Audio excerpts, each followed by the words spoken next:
Muito bem, o pastor Maurício, ele trouxe inicialmente aqui um assunto sobre a igreja, sobre a origem da igreja, sobre o início dela, né? E nós queríamos que esse ponto ficasse muito claro para os irmãos, que a igreja ela tem a sua origem na eternidade, na eleição que Deus fez antes da fundação do mundo, dessa redenção que Ele programou antes da fundação do mundo. O pastor Maurício disse aqui que, portanto, a igreja ela não tem dono, o dono é Deus. Então isso aqui não é uma ideia nossa, isso aqui é só um ajuntamento das pessoas que foram eleitas por Deus, chamadas por Deus antes da fundação do mundo. Não tem nenhum mérito aqui para gente, para pastor, nada disso. Então essa consciência é importante. Por que Paulo estava falando desse assunto aos Efésios, ou à igreja de Éfeso? Por que ele estava falando nesses primeiros capítulos que o pastor citou aqui? Ele estava falando sobre esses fundamentos da igreja, sobre essa natureza da igreja, a origem dela. Por que Paulo estava dizendo isso para eles? Nos capítulos 1, 2, 3, basicamente. Porque Paulo, que foi a pessoa quem lançou os fundamentos lá de igreja, iniciou essa igreja lá, ele não estava mais lá. Não somente isso, Paulo estava preso. E os irmãos de Éfeso sabiam que Paulo estava preso. O apóstolo, que foi pastor deles, que ensinou. Então Paulo temia que houvesse algum tipo de fragilização dos irmãos daquela igreja. Portanto, ele escreve essa carta para falar o que é a igreja de fato. E mostrando, portanto, que ela não tem esse vínculo de existência com homens, com apóstolos, quem quer que seja. E aí Paulo então lança todos esses fundamentos para dar segurança para a igreja, para dar vitalidade à igreja na sua história e na sua existência. É exatamente o que nós pretendemos aqui. Alguns aqui já chamaram a minha atenção, né? Porque de vez em quando eu falo que o que a gente prega aqui é um contra-marketing à instituição, se pensarmos na Comunidade da Graça como instituição, que é um contra-marketing, porque a gente está dizendo a todo instante que você é livre, que você não depende de lugar para reunir, para ser salvo, você não deve a sua salvação a ninguém aqui, que você não deve ser dominado por ninguém, nem por manifestações espirituais, que a sua experiência com Deus. Nós estamos há 9 meses falando isso, já está na hora de nascer, né? Há 9 meses ensinando aos irmãos isso, para que os irmãos estejam de fato libertos de qualquer tipo de dominação, e todo tipo de servidão dos irmãos aqui seja apenas a Cristo, é só Ele. E a gente ao longo desse tempo, portanto, tem lutado com esse objetivo. Mas nós queremos falar sobre a igreja, continuar falando sobre a igreja, e mostrar que essa igreja, por exemplo, de Éfeso, que entendeu que ela foi pensada por Deus na eternidade, que ela foi eleita lá na eternidade, que Cristo veio como homem para efetuar a redenção dela, esse plano de Deus, que o Espírito Santo é aquele que sela os nossos corações, falamos aqui no final um pouquinho sobre isso, e aplica toda essa consciência aos nossos corações, esse é o papel do Espírito. Falamos aqui, e Paulo estava dando essa consciência à igreja, de onde eles tinham saído, do estado de pecado, que eles eram caídos, e agora foram alcançados por essa graça, e que foram colocados num corpo, e que esse corpo não era exclusividade só de Israel, esse corpo ele tem a sua universalidade. Então Paulo está dando consciência à igreja disso, porque uma coisa é você saber que foi eleito e que você está salvo. Eu não estou dizendo que você será salvo, você está salvo em Jesus. Estou ouvindo um amém assim, bem lá longe assim, né? Você está salvo em Jesus. Deu um delayzinho, né? Eu conversei com alguém outro dia, e alguém conversou comigo na verdade, é porque a Bíblia ela mostra salvação, ela coloca três perspectivas da salvação. Você está salvo, você já foi salvo por Cristo da condenação do pecado, mas Paulo vai dizer, por exemplo, que nós temos que operar a nossa salvação, ou seja, então a salvação é alguma coisa em que você vai crescendo nela, não para ser mais salvo, mas a salvação te alcançou e você cresce na consciência dessa salvação, e você será salvo, que é uma outra perspectiva, que é quando de fato nós deixaremos esse corpo mortal que será transformado, e não teremos mais a presença do pecado conosco, que aí estaremos salvos definitivamente da presença do pecado. Então você foi salvo, está sendo salvo e será salvo. Então, mas em linhas gerais, nós estamos salvos. fomos salvos em Jesus. Todos que estão aqui. Então, diante disso, você podia agora, a gente podia encerrar aqui e você vai embora para casa. Já entendeu a eleição, tudo certinho, vai embora para casa. Bom, o que acontece é que, em sendo salvos, a gente não vai para o céu, a gente não tem o privilégio daquele ladrão da cruz. O ladrão da cruz parece que ele roubou a cruz, né? Mas o ladrão que estava na cruz, ele creu e morreu, foi para o céu. Isso é um privilégio, né? Aí uns ficam pensando assim, né? Outro dia eu falei com a minha filha, falei, você quer ir para o céu? Eu falei assim, claro, eu falei assim, não vou orar para você infartar. Eu falei, não, mas não precisa ser agora, né? Veja, você creu, mas você não morreu, você não foi para o céu ainda, você está esperando viver aí uns 100 anos pelo menos, não é verdade? Igual tartaruga. Então como você vai viver agora? Esse é o ponto que nós vamos dizer aqui agora. Você entendeu a natureza da igreja, a doutrina que foi trazida pelo pastor aqui, esse ensino que é meio que teórico que Paulo estava trazendo, e agora nós vamos mergulhar na parte prática. Você creu e agora você continua vivendo. Vive como? Isolado em casa? Alguém aqui consegue ficar isolado em casa?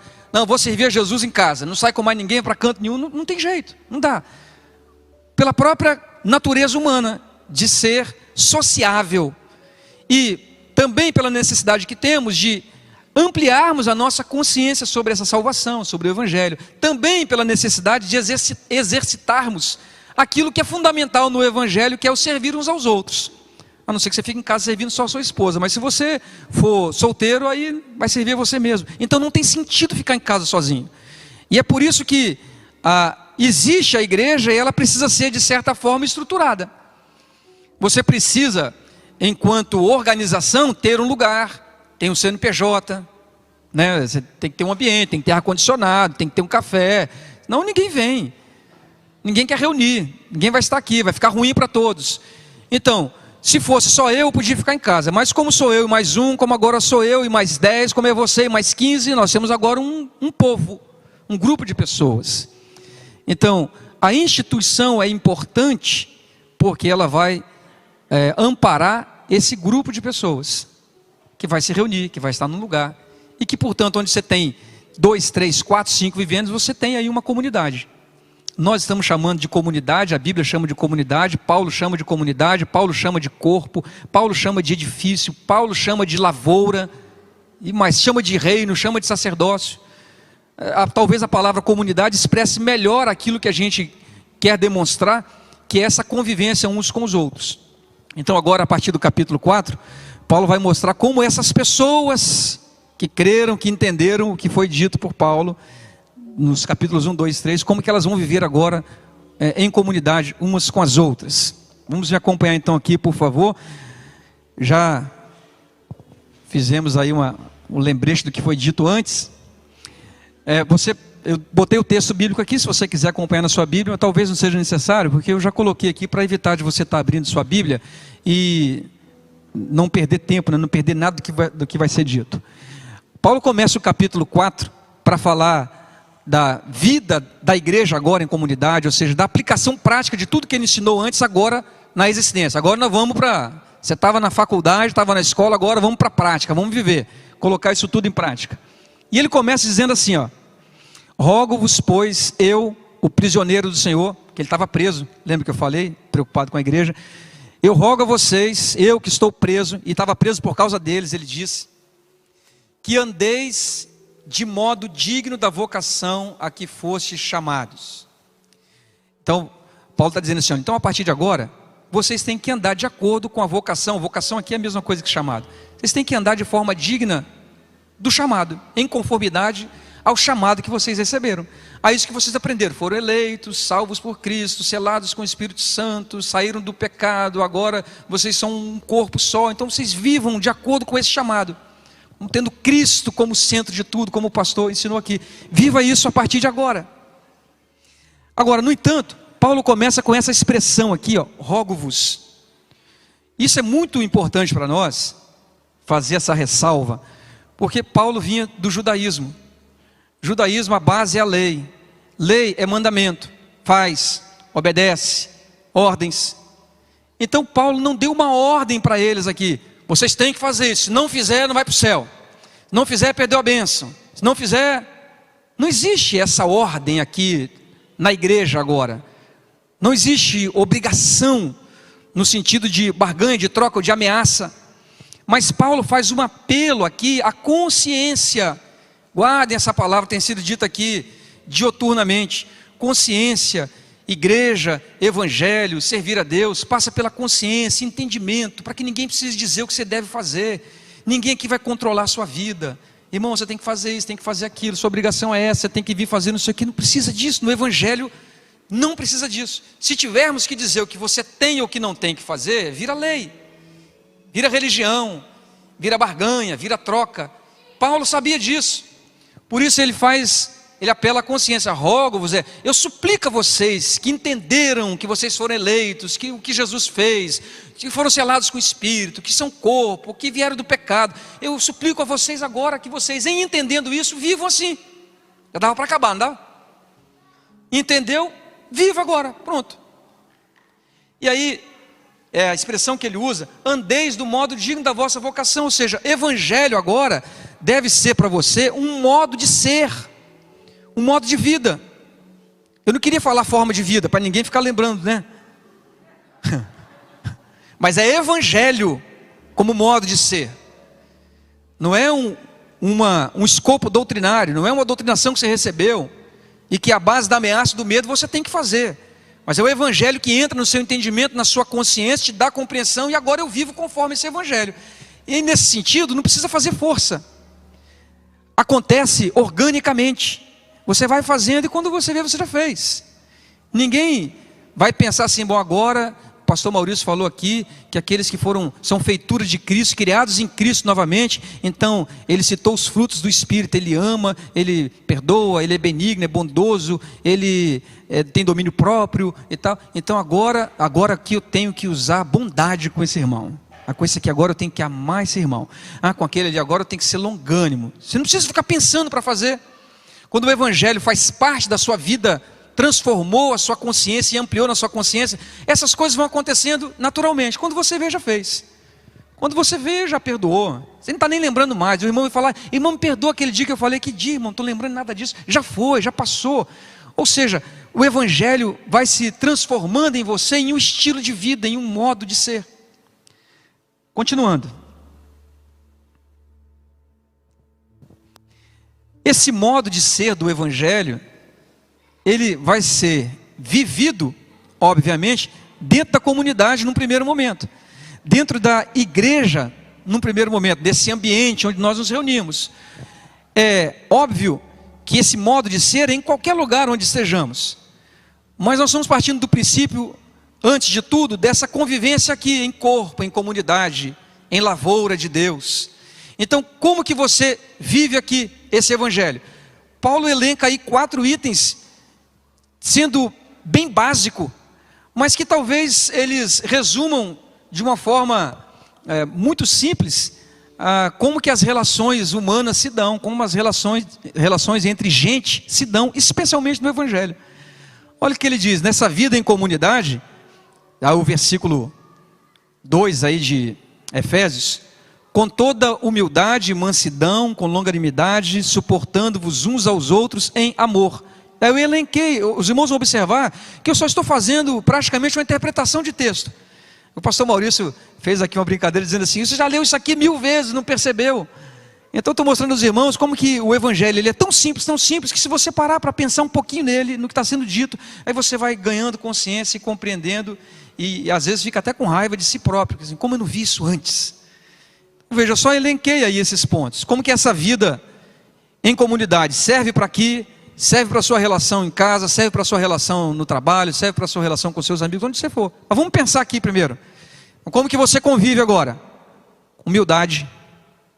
Aí se tiver humildade, humildade para ouvir, humildade para aprender, humildade para você perceber que você não sabe tudo, que você não é dono da verdade, e por aí vai.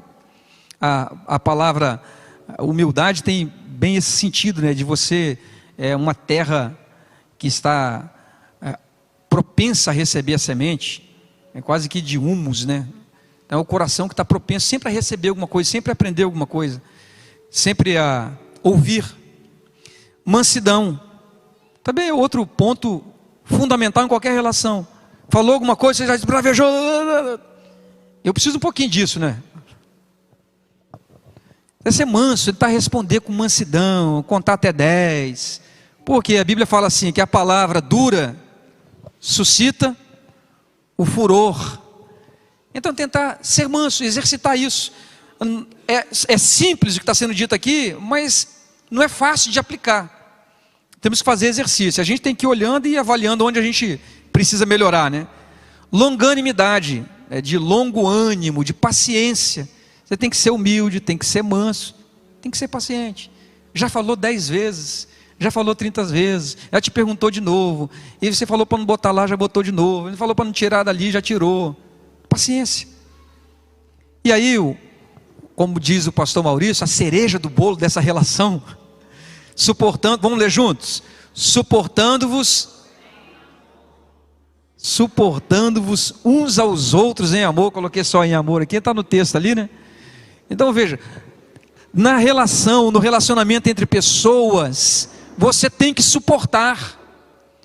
Por que você tem que suportar? Porque as pessoas não são iguais a você.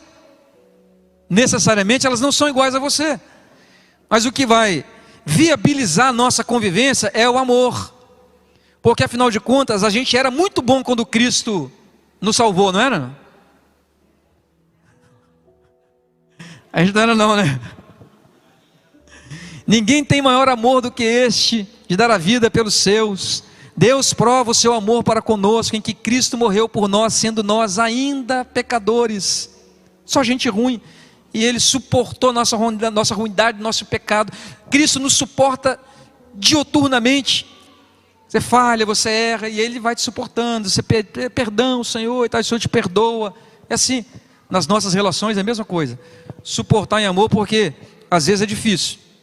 Às vezes é quase que insuportável viver com certas pessoas, né? É verdade. Mas em amor, ou no amor de Cristo em nós, é possível.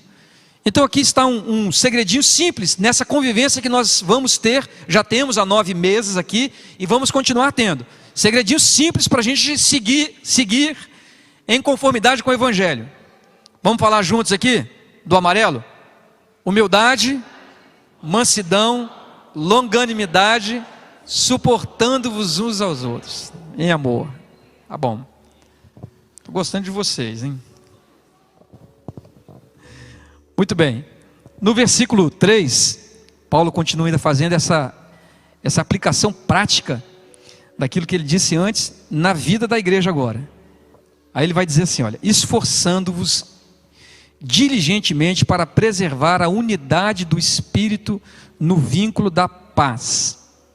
Então Paulo está dizendo que esse povo que está junto agora, que se chama igreja, eles estão juntos em unidade. Unidade aqui é corpo.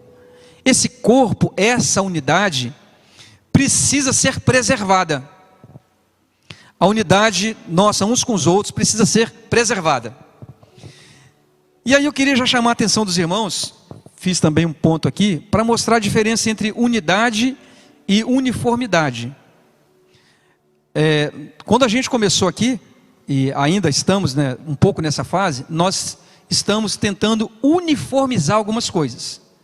Uniformização é organização, é só administração, é só estrutural. O que é uniformizar? Não, como é que as cadeiras vão ficar, quem são os diáconos, quem são os pastores, é o organizacional. Isso tem o seu valor. Mas o que nós precisamos compreender é que isso por si só não é unidade. Unidade, que é corpo, é outra coisa. Unidade do Espírito é outra coisa. Nós vamos entender. Passa pela consciência e entendimento do Evangelho. Então nós queremos uniformidade nesse sentido, de termos as coisas em ordem nessa comunidade. Os irmãos que vão ajudar a limpar, os irmãos que vão ajudar a ensinar, e por aí vai. Há tantas coisas que acontecem dentro de um ambiente, de uma comunidade, que os irmãos sabem bem disso. Não é a uniformidade, o que nós não pretendemos aqui, é uniformidade de pensamento, por exemplo. Todo mundo aqui tem que pensar igual. Todo mundo aqui tem que cortar o cabelo. Os homens cortam o cabelo igual ao soldado e as mulheres deixam o cabelo comprido e com trança. Não tem isso. As mulheres vão usar saia e os homens vão usar calça comprida. Não é esse tipo de uniformidade que Paulo está dizendo aqui a respeito da comunidade, a respeito da igreja. E não é essa a proposta do Espírito Santo. uniformidade de pensamento, não é isso. Mas essa uniformidade é a uniformidade do corpo, nós vamos desdobrar isso um pouquinho mais adiante. Continuando, essa unidade sobre a qual nós vamos falar um pouquinho mais adiante, ela precisa ser preservada. Por quê? O inverso disso é destruir. Nós podemos destruir a unidade do corpo, a convivência que nós alcançamos ou fomos nela alcançados pelo Espírito, nós podemos destruir isso. Como que nós podemos destruir? Se a gente destruir aquilo que une um ao outro. Unidade é corpo, ou seja, são partes que estão juntas. Eu falei com o pastor William outro dia, e eu dei um exemplo, ele falou assim, você tem que falar isso lá para os irmãos. Aí eu falei, então eu vou tentar fazer. Então você tem 2 papéis aqui. Aí eu pego esses 2 papéis, agora eles estão juntos. Quem que está vinculando um ao outro? Aqui na minha mão. Os meus dedos. Os meus dedos aqui são o vínculo que une esses 2 papéis. Muito bem. Paulo está dizendo que o vínculo, o que une você ao outro irmão é o quê?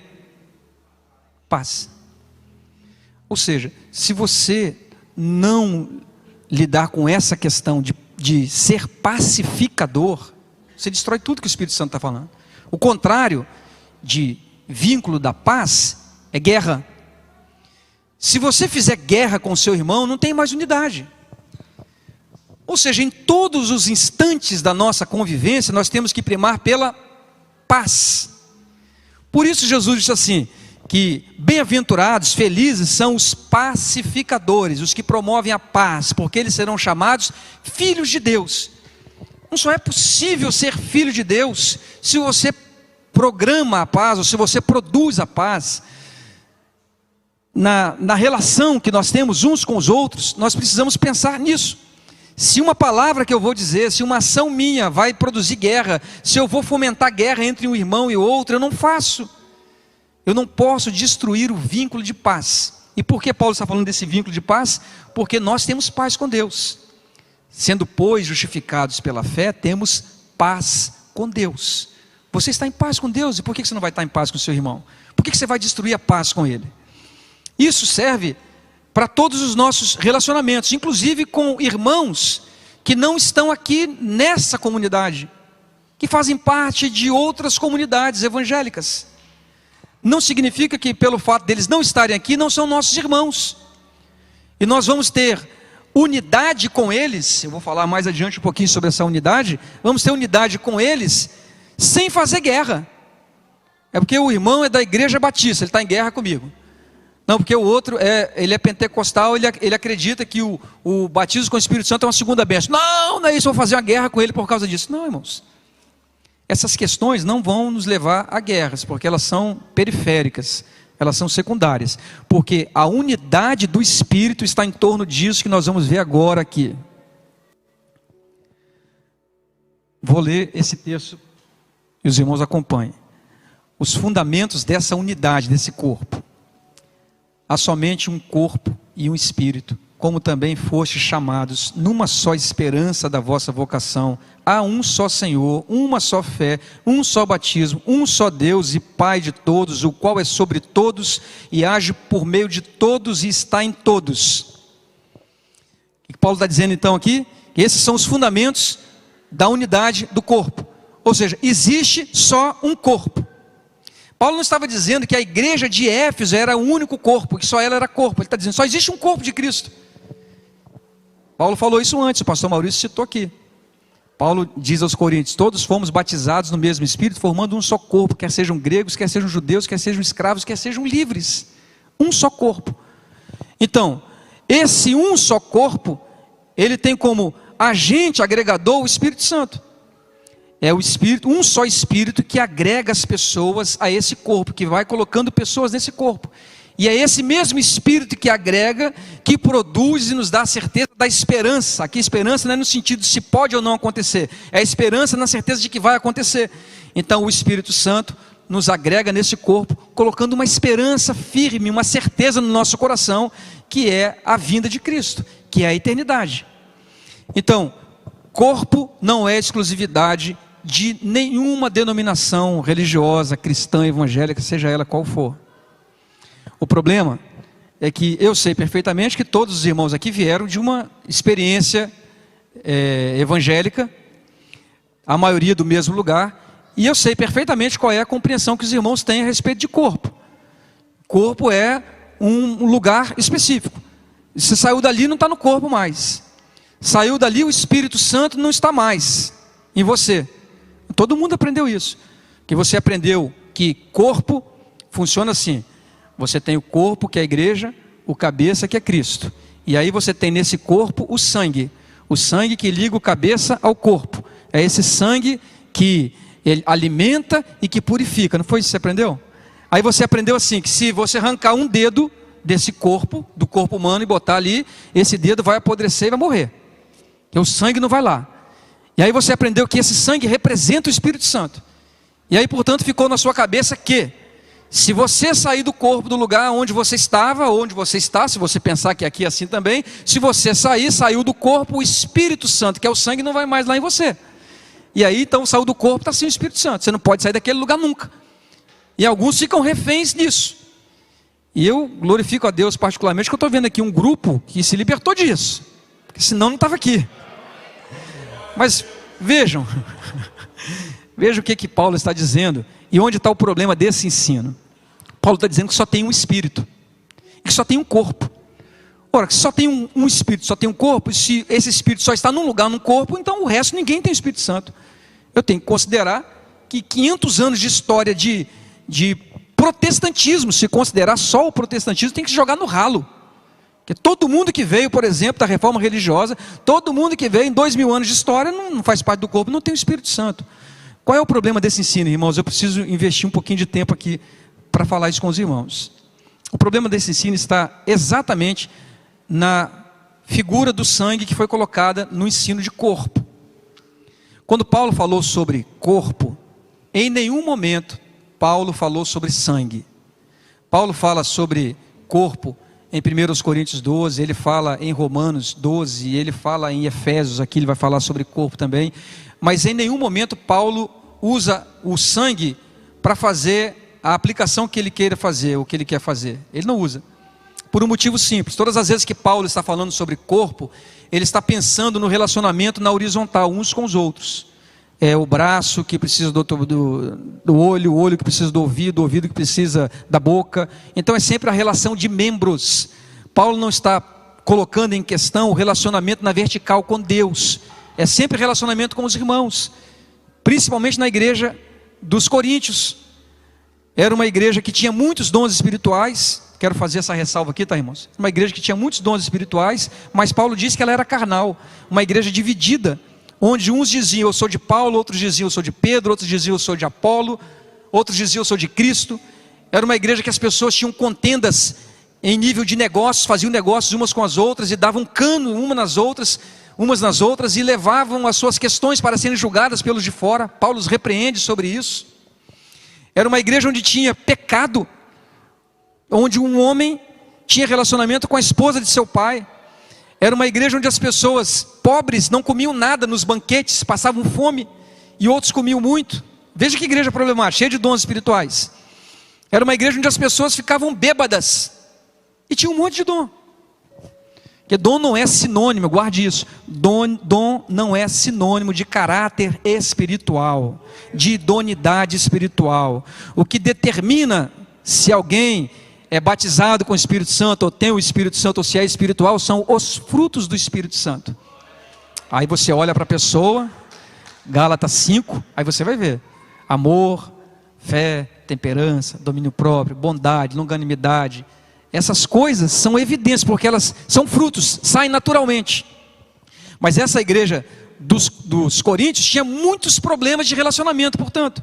E é por isso que Paulo vai escrever para ela falando sobre corpo. Olha, vocês não podem viver assim como vocês estão vivendo, se digladiando, guerreando, quebrando o vínculo da paz entre vocês, sem suportar uns aos outros, não ajudando os pobres e daí por diante. Vocês têm que viver como um corpo. Daí vem a analogia de corpo, que é o olho que precisa da mão. Então não é na vertical, é na horizontal. Isso em todas as citações de Paulo sobre corpo. O que ocorre, portanto, é que o ensino que você recebeu teve a inserção do sangue sem que Paulo colocasse. E aí, esse sangue foi transformado em figura do Espírito Santo. Exatamente para que você entenda que você está num corpo, que é o único corpo, e que se você sair desse corpo, como o sangue está ali, o sangue é só daquele lugar, você saiu, o Espírito Santo não está em você. Porque junto com esse ensino de corpo, você aprendeu, eu preciso dizer isso aqui, me permitam isso, preciso dizer isso aqui, que você também aprendeu que o corpo, como o pastor Maurício disse aqui já, o corpo é a igreja fiel. Ele disse, não existe igreja fiel como denominação, mas você aprendeu que o corpo é a igreja fiel, e você aprendeu quem é a igreja fiel. Você aprendeu quem é a igreja fiel, não objetivamente, não disseram para você assim, a igreja fiel é essa, mas disseram para você quem não é a igreja fiel, e você aprendeu quem é fiel por exclusão, quando te disseram assim, olha, os movimentos pentecostais, eles são um movimento, eles creem nos dons, batismos com o Espírito Santo, mas não tem corpo. Os tradicionais, batista, presbiteriano e tal, eles têm a palavra e tal, mas eles não creem nos dons espirituais, que é uma mentira. Eles não creem nos dons espirituais, no batismo com o Espírito Santo, também é uma mentira. Eles creem no batismo com o Espírito Santo de uma forma diferente, e creem nos dons também de uma forma diferente, mas creem. Mas eles então, eles não creem, então eles não são corpo. A igreja católica também não é corpo. Ora, por exclusão sobrou só a igreja na qual você estava, não é verdade? Se o movimento pentecostal não é corpo, se o tradicional também não é corpo, e se católico não é corpo, se ninguém é corpo, só sobrou onde você está. Aí você está enredado, dominado, porque agora você pensa, eu estou no corpo, o corpo tem o sangue é o Espírito Santo que liga ao cabeça. Se eu sair desse corpo, eu não tenho para onde ir, porque esse corpo é a igreja fiel. Se eu sair, o Espírito Santo não está comigo. Aí você fica confinado. Só em pensar em sair da dor de barriga, não é verdade?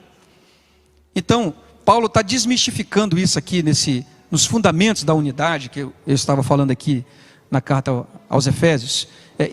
Há só um corpo, a origem do corpo de Cristo é a cruz. Jesus disse que quando ele fosse levantado da terra, todos ele atrairia para si. A origem é a cruz. Na cruz ele fez de ambos os povos um só, um novo homem. Está aqui em Efésios. Então é um corpo só, onde o Espírito Santo atua agregando pessoas e confirmando nos corações a esperança. Você vê aqui a ação do Espírito. E ele continua dizendo que o que nos faz unidade é esse corpo, esse Espírito, essa esperança. E aí ele já entra na figura de Jesus, o Senhor, um só Senhor, uma só fé e um só batismo. Isso é outra consciência que torna a nossa unidade viável, não só entre nós, como aqueles que creem nas mesmas coisas. Há um só Senhor. Alguém tem dúvida que Jesus é o único Senhor? Há um só Senhor, é Jesus. Uma só fé. O que é uma só fé? Uma só compreensão, uma só confiança, um só evangelho e um só batismo. Um só batismo é uma só confissão, uma só experiência de nascimento. Batismo é isso, morte e ressurreição, novo nascimento.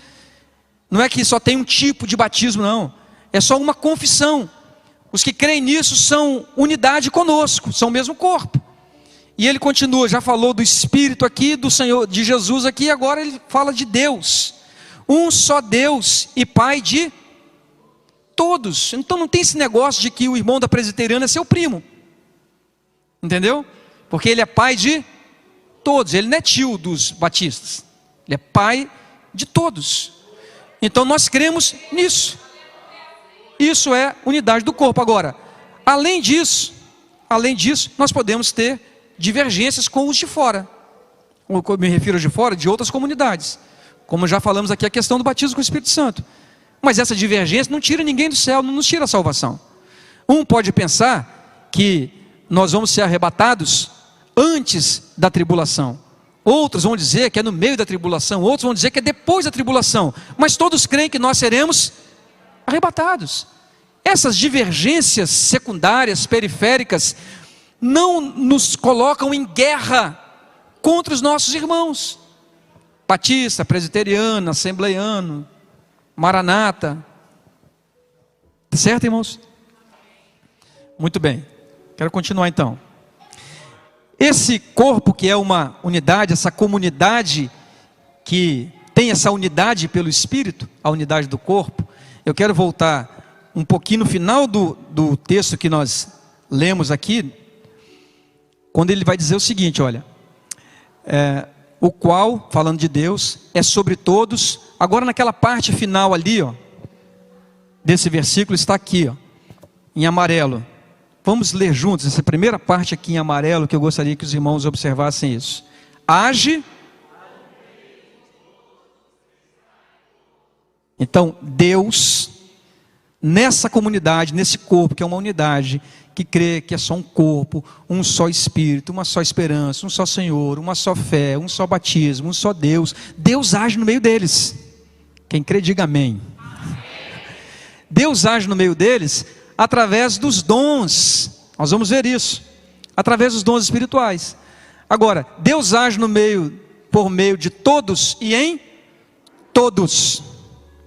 Alguém estava perguntando aí se estava falando sobre os dons espirituais, como evidência e tal. Então aqui, olha, Deus vai agir no meio de todos e está em todos.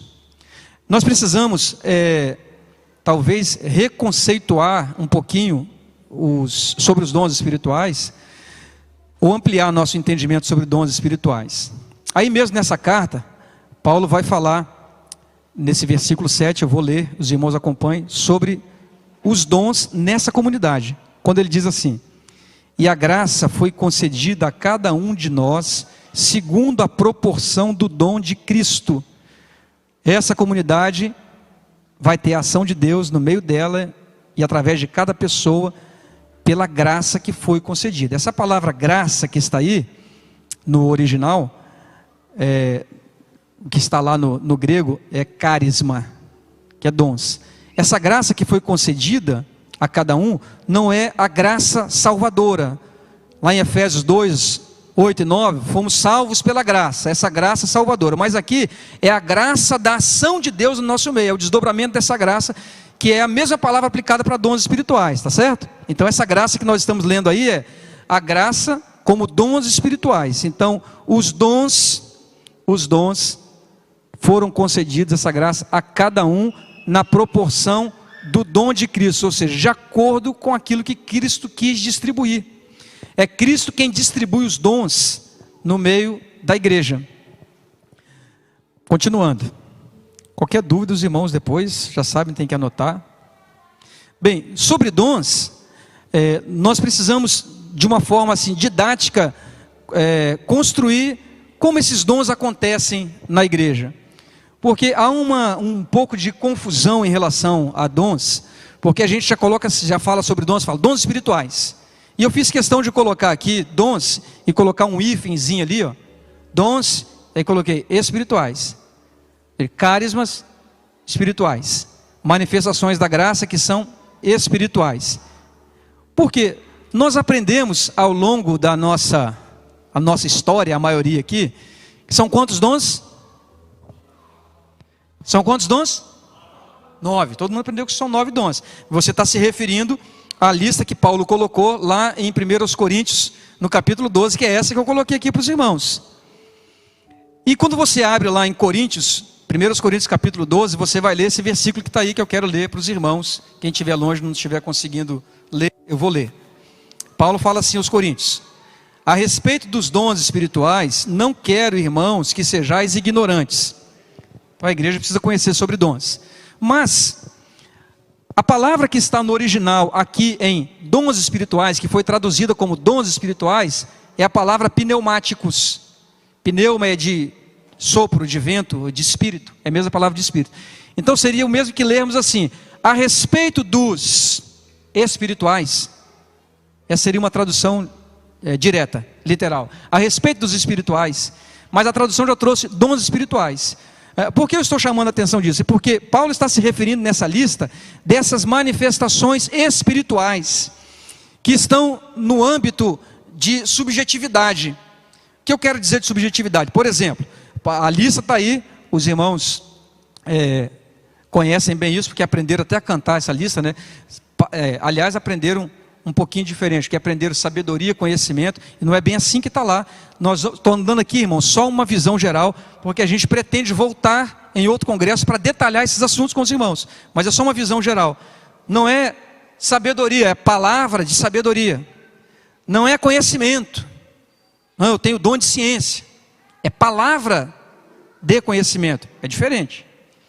E aí os demais dons que estão aqui. Então se alguém diz para você assim, eu tive uma revelação, tenho uma profecia sobre esse assunto, ou começar a falar línguas estranhas, qualquer um desses dons aqui, você não tem como comprovar objetivamente que aquilo é de fato do Espírito Santo. Aí você vai me dizer assim, não pastor, mas aí o discernimento de Espírito, também o discernimento de Espírito também você está na subjetividade. Não, eu estou discernindo pelo Espírito que isso aqui não é do Senhor. Também você não tem como comprovar. O que eu quero dizer para os irmãos, eu não estou colocando em dúvida isso aqui não, só estou mostrando aos irmãos que esses dons, essa relação de 9 dons, eles são espirituais, não são palpáveis. Não tem como você mensurar isso. É por fé de fato. Então é por isso que Paulo está se referindo a essa lista aqui como os pneumáticos, os dons pneumáticos, os dons espirituais, os carismas espirituais, as manifestações do Espírito Santo na vida de pessoas que são espirituais. Se eu disser assim, tive uma visão aqui agora, você não vai poder dizer assim, prova. Eu não vou ter como provar, você vai ter que acreditar em mim. Entendeu, irmão? Então, esses dons aqui, nós aprendemos sobre eles. E a gente viveu a vida inteira pensando nisso aqui. E a comunidade, na sua vida, na sua experiência diária, ela precisa viver isso aqui também. Mas dons não são só os espirituais. A manifestação da graça, a graça que foi concedida a cada um de nós, não é só a graça dos pneumáticos, dos dons espirituais. Há outros carismas, pasme você, há outros dons que não são necessariamente esses espirituais, da subjetividade que você diz que teve e ninguém tem como contestar. Mas há outros dons que nós vamos chamar aqui de uma forma pedagógica apenas de dons de serviço, porque são dons que você consegue ver ele acontecendo, de fato. Primeiro quero voltar aqui para reforçar um pouquinho que me perguntaram ontem assim, aliás me disseram assim, alguém falou alguma coisa? Não sei se...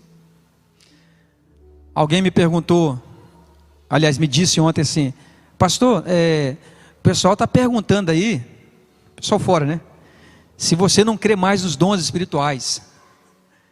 Eu falei, não, agora eu creio mais do que antes, muito mais do que antes.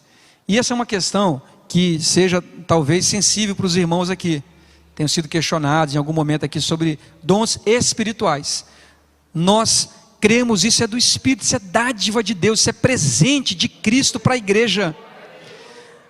Ele distribui esses dons à igreja como presente. Aliás, Paulo quando fala isso, nesse versículo anterior, que você está vendo aí agora, a graça, carisma, foi dada a cada um conforme Cristo quis dar, quis presentear. Esse dom que está aqui agora, ó, isso aqui é presente. Então, a graça, os carismas, os dons, são presentes de Jesus para a igreja. Como que nós não vamos crer nisso? Cremos. O que nós não cremos e o que nós temos o cuidado é de entrar numa ilusão mística, sobrenatural, de dons fabricados, de dons em larga escala, da pessoa que fecha os olhos e tem 35 dons, aí não dá, irmãos. Os irmãos terem uma ideia, Deus chamou Abraão e disse que ele ia ser pai de uma grande nação, falou com ele 4, 5 vezes talvez, para Abraão. E você pega uma pessoa que tem 5 revelações, 6 visões, numa fechada de olhos, e você vai observar os dons que são de fato da subjetividade, dons que são superficiais, enfim, isso nós não cremos, nós temos todo cuidado para isso.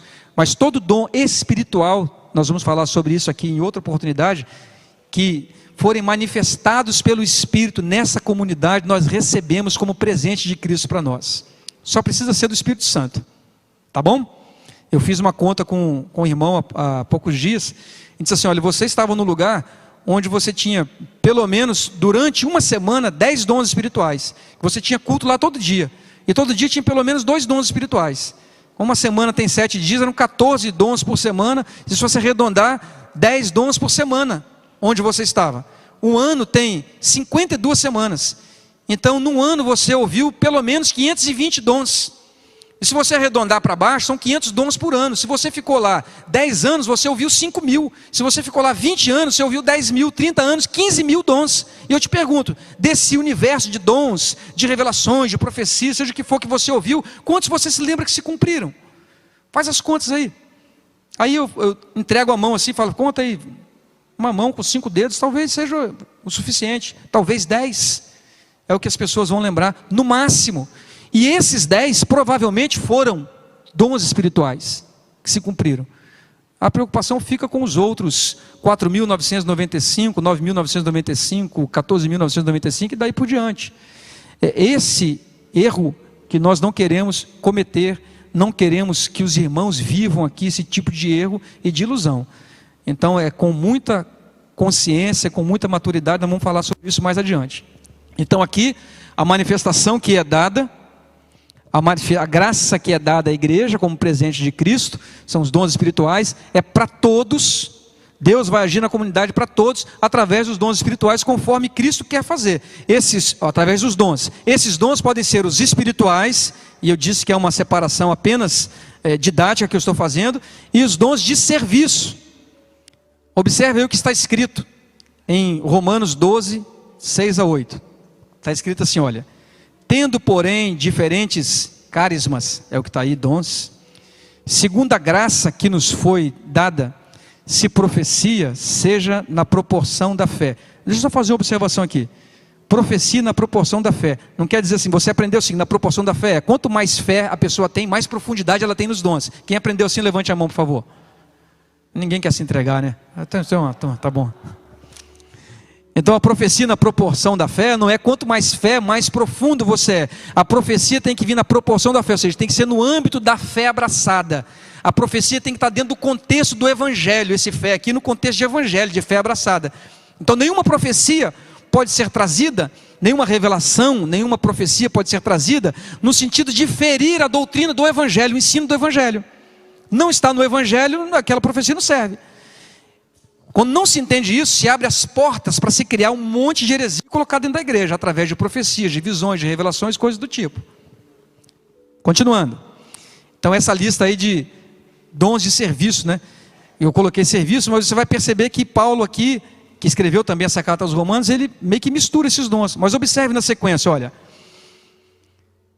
Se ministério, e aí está diaconia, serviço, se o seu dom é serviço, a palavra no grego é diaconia. Serviço aqui, qualquer tipo de serviço que se faça, normalmente se usa a palavra diaconia, quer seja para o diácono, quer seja que o irmão que faz uma ajuda ao outro, qualquer serviço que você preste é diaconia. Então se você tem o dom de fazer algum serviço para a comunidade, dedique-se a esse serviço, a esse ministério.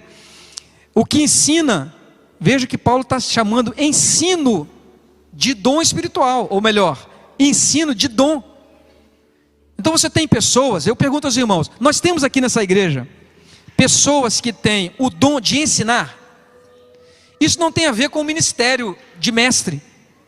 A pessoa pode ter o dom de ensinar e não ser um ministério de ensino, de doutrina. Vou falar mais adiante. Mas você vai ter no meio da comunidade gente que tem facilidade de ensinar. Você quer ver coisa mais bonita que um professor ensinando criança? Eu não consigo me ver falando com aquela boca mole que as irmãs falam para as crianças de 5, 6 anos, arregala os olhos, não sei o que. Imagina, todo duro igual eu sou, não tem jeito. Para levantar uma mão cantando louvor já é uma dificuldade, né, Maurício? Mas tem gente que tem esse dom de ensinar. E se você tem esse dom, esmere-se em fazê-lo. Dom de exortar. Esse exortar aqui não é brigar, não. É no sentido de encorajar, de corrigir com amor, de dar uma palavra séria no espírito. Tem gente que tem o dom para isso, de chamar o pastor e falar assim: pastor, você falou aquele assunto assim, eu acho que não ficou bem você falar aquilo para o irmão do jeito que você falou. Ele exortou, mas foi no espírito, não ofendeu, ninguém ficou triste. O que contribui, dom de contribuir, agora pegou na parte sensível. Contribuir, ofertar, é dom. Todo mundo quer falar língua estranha, todo mundo quer ter interpretação, todo mundo quer ter visão, todo mundo quer ter revelação. Os pneumáticos, quero saber o seguinte: esse aqui, dom de contribuir, quem quer, nós vamos orar hoje aqui no final, aqui, Maurício. Quem quiser vai vir aqui na frente, nós vamos orar com imposição de mãos, Deus dá esse dom para você. para ver se sai esse escorpião ruim do seu bolso, entendeu? Nós temos alguns irmãos aqui que têm esse dom, e a gente vai percebendo, irmãos que não têm, às vezes nem tanto, mas eles sistematicamente ajudam financeiramente, sistematicamente ajudam com uma cesta básica, sistematicamente eles contribuindo inclusive com valores que são intangíveis, com valores que não são mensuráveis, né? Ele está sempre pronto para ajudar a limpar, ajudar a fazer, é dom dele, gosta de fazer isso. Continuando, dom de, aliás aqui no dom de contribuir, nesse texto que eu estou lendo, com liberalidade, ou seja, com liberdade, com tranquilidade, ele faz isso sem ser pressionado, ele contribui sem ninguém precisar ficar colocando a faca no pescoço dele, você não ajudou, você quase tem que ameaçar com dízimo, voltar com a maldição para ver se ele fica com medo e doa alguma coisa. Olha aí, o que presidir, dirigir, é um dom também. Um irmão que vem aqui presidir um culto, administrar ou dirigir um culto, isso é dom. Os irmãos que fazem louvor aqui, queriam um amparo bíblico, não é qualquer um que vai vir aqui e vai dirigir um período aqui de louvor, de cantos e tal, você vê alguns com facilidade, eu ia citar alguns nomes aqui, mas outro dia eu cito.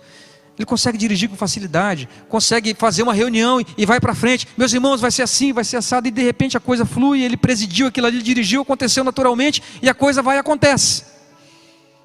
Dom de presidir, dom de exercer misericórdia, está vendo aí no final? Quem exerce misericórdia com alegria, de exercer misericórdia, aí uma outra tradução está socorro, dom de socorrer, dom de ajudar. Alguém mandou uma mensagem num grupo que a gente tem aí de WhatsApp, todo feliz porque ele precisou de um irmão, o carro dele deu um problema e tal, aí ele ligou para o irmão foi lá correndo e ajudou e socorreu, negócio de bateria, não sei o que e tal, o irmão ficou impressionado, falou assim, gente, nunca vi isso em lugar nenhum. Os irmãos que têm ajudado outros aqui sabem do que eu estou falando também. É gente que tem esse dom de ajudar, de misericórdia, de socorrer, de estender a mão, de ir lá, e de bota o carro dele, bota os bens dele em favor do irmão. Então, num resumo aqui do que Paulo está falando, desses dons de serviço, para aí para os irmãos olharem aqui embaixo: profecia, ministério, ensino, exortar, contribuir, presidir, misericórdia, também são dons. Mas normalmente as igrejas não dão ênfase a isso, porque isso não dá status de poder. Qual é o seu dom? Meu dom é ajudar as pessoas, dar cesta básica. Onde dá cesta básica? Qual é o seu dom? Meu dom é de contribuir com a igreja, pagar a conta de luz. A conta de luz na comunidade é R$ 1.200 dá por mês, só eu dou 600, nem não vale nada. Qual é o seu dom? Meu dom é de ensino, eu sou professora de criança.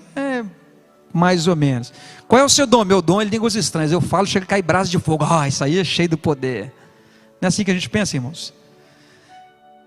Continuando, qual é o propósito desses dons, sejam os espirituais, sejam os de serviço?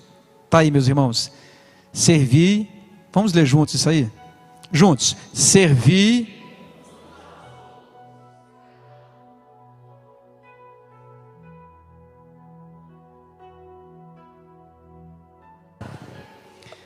Esses dons só têm sentido se for para isso. Com os dons, quer sejam espirituais, quer sejam esses de serviço, nós servimos uns aos outros. Esse é o sentido da comunidade. Continuando,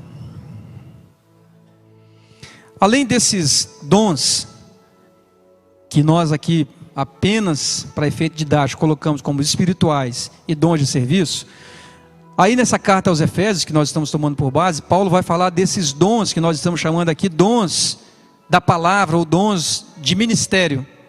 Está escrito assim na sequência da carta que Paulo está escrevendo aos Efésios: ele mesmo concedeu ou deu a quem? Deu à comunidade, deu à igreja, uns para apóstolos, outros para profetas, outros para evangelistas, outros para pastores e mestres.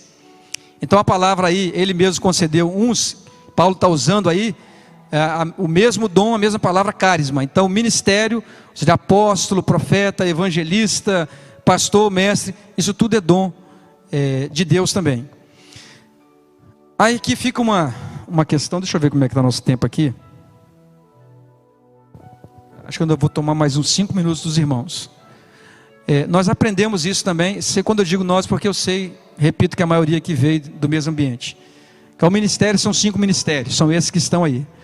E a gente nunca teve muito claramente definido quem é apóstolo, quem é o profeta, como é que é o evangelista, essas questões desse tipo. Bom, nós continuamos sem a preocupação de definir no nosso meio quem é o apóstolo, quem é o profeta, quem é o evangelista, e daí por diante. Mas nós compreendemos, à luz da palavra, que apóstolo, na concepção de Paulo, na concepção do evangelho, é um tipo de ministério que hoje você não vê mais em pessoas individualmente. Por quê? Pelo fato de que não houve no evangelho sucessão apostólica. Você não viu sendo levantado apóstolos, a não ser depois que Judas se matou, aí foi levantado um apóstolo no lugar para recompor os 12, que foi Matias. Mas depois da morte dos apóstolos, por exemplo, Tiago morreu logo no início da história da igreja em Atos. E não foi colocado ninguém como um apóstolo para suceder Tiago. Então, não houve uma sucessão apostólica daquele colégio dos 12. Então, no sentido de apóstolo, como aqueles que lançaram os fundamentos da igreja, que é assim que o texto bíblico vai ensinar, os apóstolos foram aqueles que lançaram os fundamentos da igreja. Quais fundamentos? Os fundamentos do evangelho de Cristo. Apóstolos e profetas, está escrito assim. Então, esses 2 tipos de ministério, de homens que nós vemos no início da igreja, nós compreendemos à luz da palavra que não existem mais. Esses 2 ministérios não existem mais no sentido de estarem em pessoas, mas os desdobramentos desses ministérios existem até hoje. Por exemplo, quais são os fundamentos da igreja que aqui está? Já falamos aqui, um só batismo, um só Espírito. Quem foi que lançou esses fundamentos? Um só Senhor, uma só fé, um só batismo, um só Deus. Quem lançou esses fundamentos? Jesus, como pedra fundamental, os apóstolos. Então, esses fundamentos continuam hoje. Então, o ministério apostólico, ele continua. O que não temos hoje são apóstolos como sucessores dos apóstolos de Cristo. Alguns arrogaram para si no passado, ainda na história da igreja, reivindicaram serem apóstolos. Por exemplo, você vai ver na carta de Paulo, na carta de João, lá no Apocalipse, a carta de Éfeso, João vai dizer que a igreja de Éfeso, essa mesma, mas agora lá em Apocalipse, eles combateram aqueles que se diziam apóstolos e não eram, porque a prerrogativa para ser apóstolo de Cristo, de fato, tinha que ser alguém que tivesse andado com Cristo, tivesse visto Cristo e tivesse recebido os ensinos de Cristo. É assim que está lá. Quando Matias foi ser levantado como apóstolo, o pré-requisito que foi trazido ali tem que ser alguém que desde o início andou conosco, com Jesus, que ouviu os ensinos dele, que acompanhou tudo. Então, nesse sentido, ninguém andou com Cristo. O último apóstolo aí foi Paulo, que de fato teve a experiência com Cristo e com quem Cristo falou diretamente. Você vai ver lá no Apocalipse, a cidade santa, ela tem os seus fundamentos, e no nome dos seus são 12 fundamentos, que tem a Jerusalém celestial, e o nome de cada fundamento era o nome de um dos 12 apóstolos. Então é nesse sentido que nós estamos mostrando aqui, e compreendendo à luz da palavra, de que não existe hoje apóstolo, um homem que é apóstolo, mas os desdobramentos desse ministério estão na vida da igreja hoje. Bem como os profetas, que foram necessários no início da igreja para consolidar o ensino, porque você não tinha Bíblia para todo mundo, não tinha internet. Os profetas profetizavam dentro desse contexto do evangelho. Então nós não percebemos hoje que existe um ministério do profeta, mas a profecia, melhor dizendo, ela continua. Nós temos uma dificuldade de entender o que é profeta e profecia, que a gente pensa sempre em profeta como vidente, que era assim que estava lá no Velho Testamento. O profeta era vidente, tinha uma visão, não sei o que e tal, sempre se referindo a coisas futuras. Mas uma das principais funções do profeta, tanto no Velho Testamento quanto no Novo, era realinhar a vida do povo em relação à vontade de Deus. Deus tinha uma direção para o povo, tinha lá a lei no Velho Testamento, o povo começava a andar afastado, aí vinha o profeta. Davi se afastava da presença de Deus, vinha o profeta para repreender ele. Então o profeta sempre vinha para trazer uma palavra de Deus, no sentido de mostrar ao desviado que ele estava fora e que ele deveria voltar. Era sempre reorganizar o povo à vontade de Deus. O profeta no Novo Testamento, ele tem o mesmo sentido, tem o mesmo objetivo. O profeta, portanto, ele vai orientar e vai falar e vai se manifestar, ou ele fazia isso, com esse mesmo princípio, de reorientar a vida da igreja em relação ao Evangelho.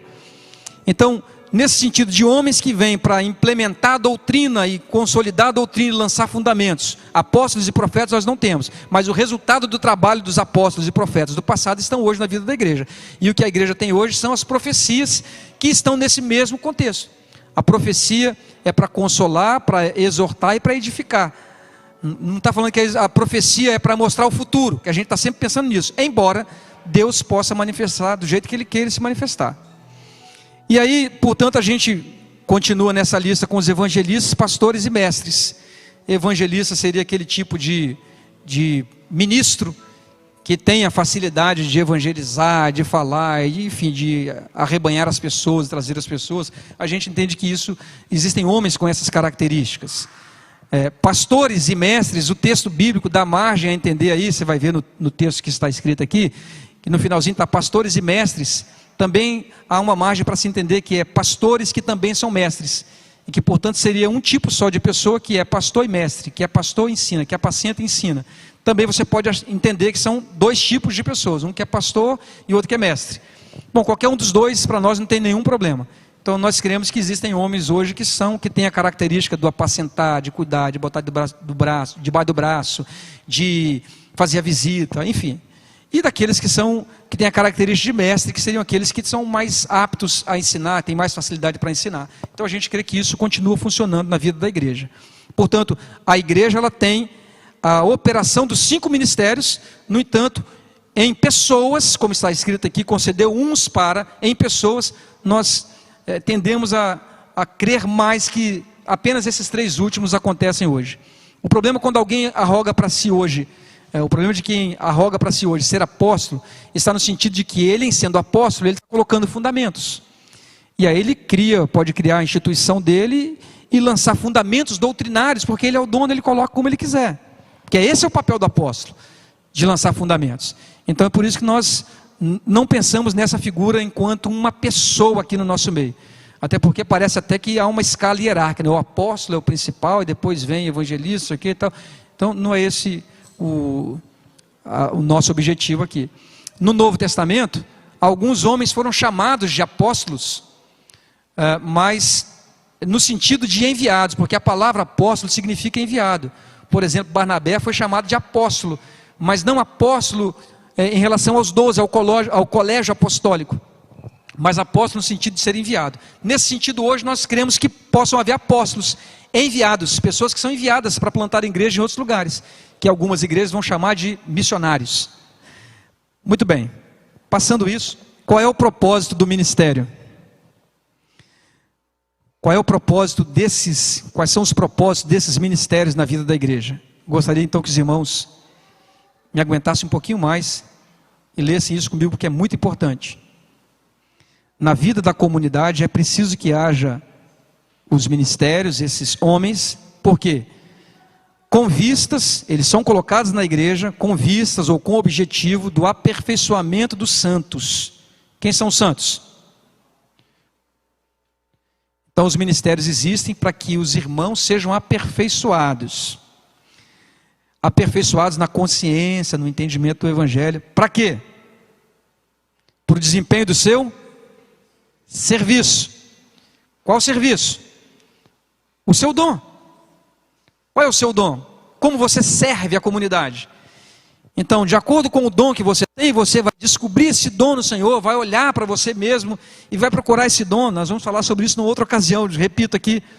Mas você vai servir, vai ganhar consciência com o ensino desses ministros para que você sirva melhor com o dom que Deus te deu. E você vai servir a comunidade. Então o objetivo é você ser aperfeiçoado na consciência, no entendimento do evangelho, para que você desempenhe o seu serviço, o seu servir na comunidade com mais excelência. Para quê? Para que o corpo, a comunidade seja edificada, cresça ainda mais na consciência de Cristo, edificação do corpo de Cristo. até que todos cheguemos à unidade da fé, até que todos tenham a mesma fé. Lembra, o corpo tem uma mesma compreensão a respeito. Esse fé aqui não é o dom, não é aquela fé de quando você aceitou Jesus. Fé aqui é a compreensão do Evangelho. Então você vai sendo aperfeiçoado, vai servindo melhor, o corpo vai crescendo, e a unidade de fé, todo mundo passa a compreender o Evangelho da mesma forma. Isso é a unidade da fé. E do pleno conhecimento do Filho de Deus. Você vai servindo e nós vamos conhecendo cada vez mais Cristo na figura desse irmão que serve. Quanto mais ele serve, mais eu olho para ele e falo: Jesus é maravilhoso, olha como é que esse irmão serve. E Jesus só fez isso, só fez servir. Ele não veio para ser servido, ele veio para servir. O maior é como aquele que serve. Continuando, para que você chegue à perfeita varonilidade. A outra palavra para isso aí é maturidade. Então, os ministérios estão postos para que você seja instruído, seja aperfeiçoado, sirva melhor, a igreja cresça e você seja maduro, ser homem, ser gente grande.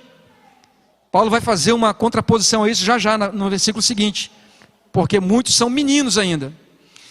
E o objetivo final é que você chegue à estatura da plenitude de Cristo. O pastor Maurício falou isso aqui 10 vezes, ou seja, para que você seja igual a Cristo. Então é por isso que nós precisamos de pastores, é por isso que vocês vão precisar aturar a gente um pouquinho aqui, que nós somos necessários nesse sentido. Eu sou pastor de mim mesmo, eu vou ouvir pelo YouTube e tal. Não, você precisa ser orientado. E se o pastor não conseguir ajudar, ele vai procurar uma forma de ajudar. Mas a comunidade vive assim, isso é premissa que Paulo lançou aqui. Continuando, os efeitos do ministério da palavra na vida da comunidade. Quais são os efeitos? Para que não mais sejamos como meninos. Os ministérios estão postos para que você aprenda, cresça, aperfeiçoe, e não seja mais como menino na fé, que vai de um lado para o outro, levado à roda de todo vento de doutrina, qualquer coisa que fala, qualquer mover que disseram, e tem um mover aqui, mover ali, que o profeta está em cima do monte, não sei o que, aquele... Não, quando você aprendeu, amadureceu, cresceu, entendeu o Evangelho, chegou à unidade da fé, você virou gente grande no Evangelho, deixa de ser criancinha, de menino, e aí você não é mais levado por qualquer tipo de doutrina ou doutrinação, como muitos de nós aqui fomos durante muito tempo, pela artimanha dos homens, ou seja, essas doutrinas de vento são artimanhas de homens. O que é artimanha? É o mau intento planejado, ele planeja fazer, te enganar, é o engano planejado, estratégia de engano, não é por um acaso.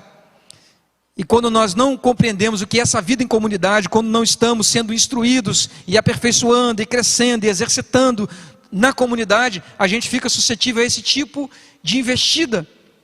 E aí qualquer coisa que disser, você é levado. E está sendo enganado e não sabe. Pela astúcia desses homens cheios de artimanha que te levam, que te induzem ao erro. E aí eu elenquei aí os pontos principais aí, né? Não ser mais como menino, não ser levado em roda de vento, a artimanha dos homens, já falamos sobre isso. Estou chegando ao final, tá? Resultado prático disso na vida da igreja. O que vai acontecer quando a igreja entendeu isso, a sua vida em comunidade? Versículos 15 e 16 do capítulo 4. Mas, seguindo a verdade em amor, cresçamos em tudo naquele que é a cabeça, Cristo, de quem todo o corpo, bem ajustado e consolidado pelo auxílio de toda a junta, segundo a justa cooperação de cada parte, efetua o seu próprio aumento para a edificação de si mesmo em amor. Qual é o resultado prático? O resultado prático é que nós vamos vivendo a verdade do Evangelho entre nós, em comunidade, em amor. O princípio fundamental é amor. Quem ama, cumpriu a lei.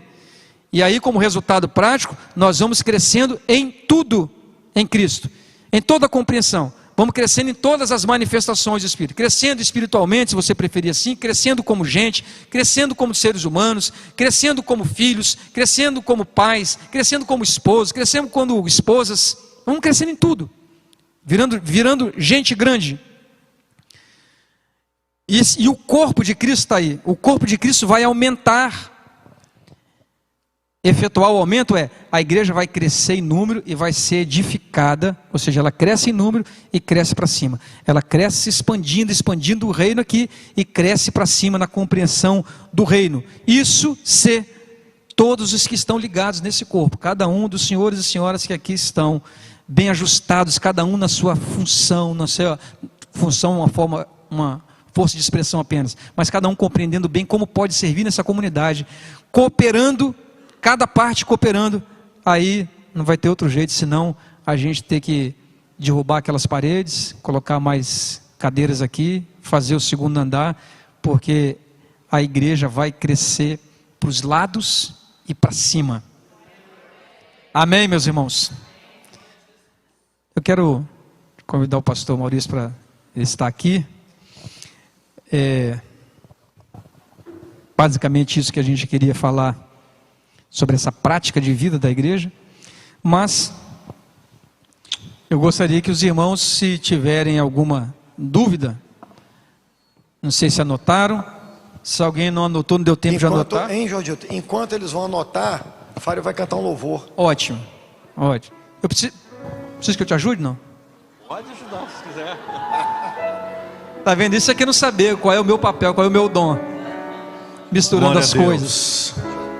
Irmãos, enquanto ele vai cantar, anotem aí as perguntas, tá bom? Pode trazer. Se tem uma coisa que eu aprendi na minha vida, é que a gente caminha com sinceridade diante de Deus, né? Mas Deus, esse tempo todo eu atendia de um jeito, eu pensava de um jeito, mas você era sincero, Deus honrou a sua sinceridade. E Deus está te colocando num momento e num tempo onde você está conseguindo aprender o Evangelho, talvez de uma forma que você não tinha pensado, não tinha visto, mas foi o Espírito Santo que providenciou para que você estivesse hoje aqui, ou já entendendo dessa forma. Então vamos cantar. Glória a Deus.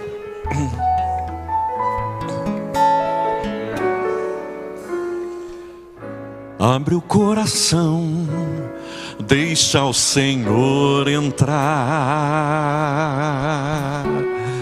e modificar para sempre o teu viver. E neste louvor Deus vai se revelar para restaurar teu coração. O Senhor só quer de ti sinceridade para poder agir em teu favor. O Senhor só quer ficar de pé. De ti sinceridade para derramar o seu amor. Abre o coração.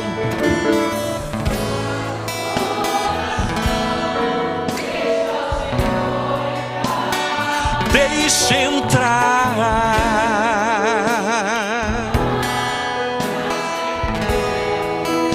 o teu viver. Deus vai se revelar para restaurar teu coração. O Senhor só quer de ti sinceridade para poder agir em teu favor. O Senhor só quer de ti sinceridade para derramar o seu amor. O Senhor só quer de ti sinceridade para poder agir em teu favor. O Senhor só quer de ti sinceridade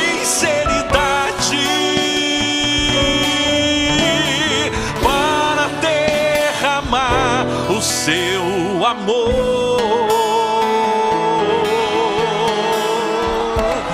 Obrigado, Jesus. Obrigado pela tua misericórdia que nos alcança. Obrigado pela tua santa proteção, Senhor, porque não só tem atingido a nossa vida, mas a nossa mente. Ó Pai, como o Senhor tem zelo por nós, como o Senhor conhece a nossa vontade de acertar, a nossa vontade de trilhar o caminho do Evangelho verdadeiro, da sã doutrina. Mais uma vez o Senhor tem nos chamado, Senhor, para compreender os caminhos que fazem diferença para a nossa vida. Bendito seja o teu nome por esses momentos tão maravilhosos. Nós te louvamos em nome de Jesus. Amém e amém. O Senhor só quer de ti sinceridade para poder agir em teu favor. O Senhor só quer de ti sinceridade para derramar o seu amor.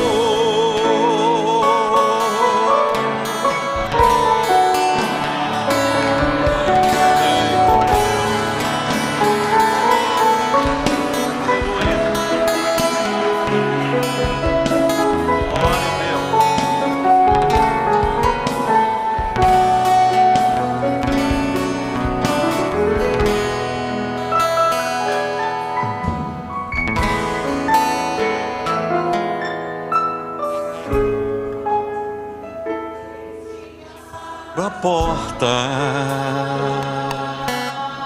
aleluia, para dizer ao povo meu,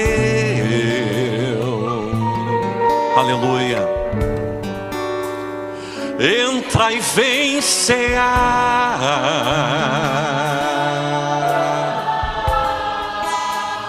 com o vosso Deus.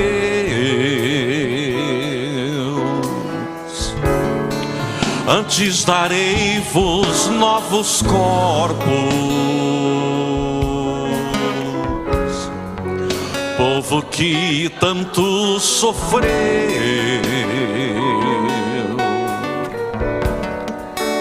serão glorificados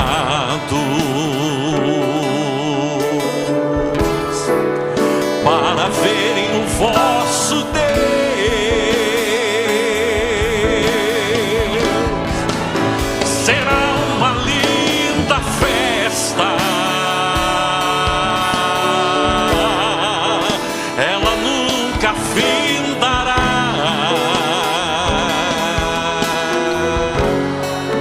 Nunca mais vamos sofrer, nunca mais vamos chorar,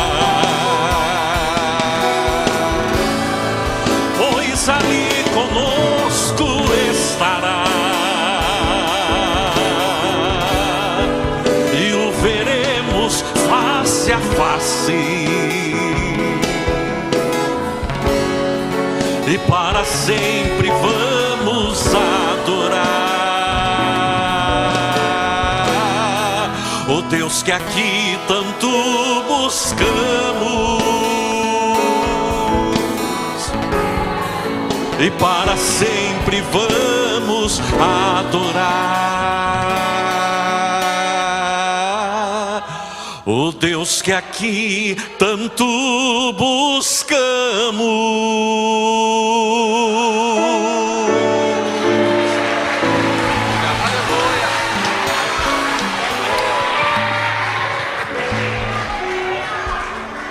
Muito bem, podem sentar. Glória a Deus.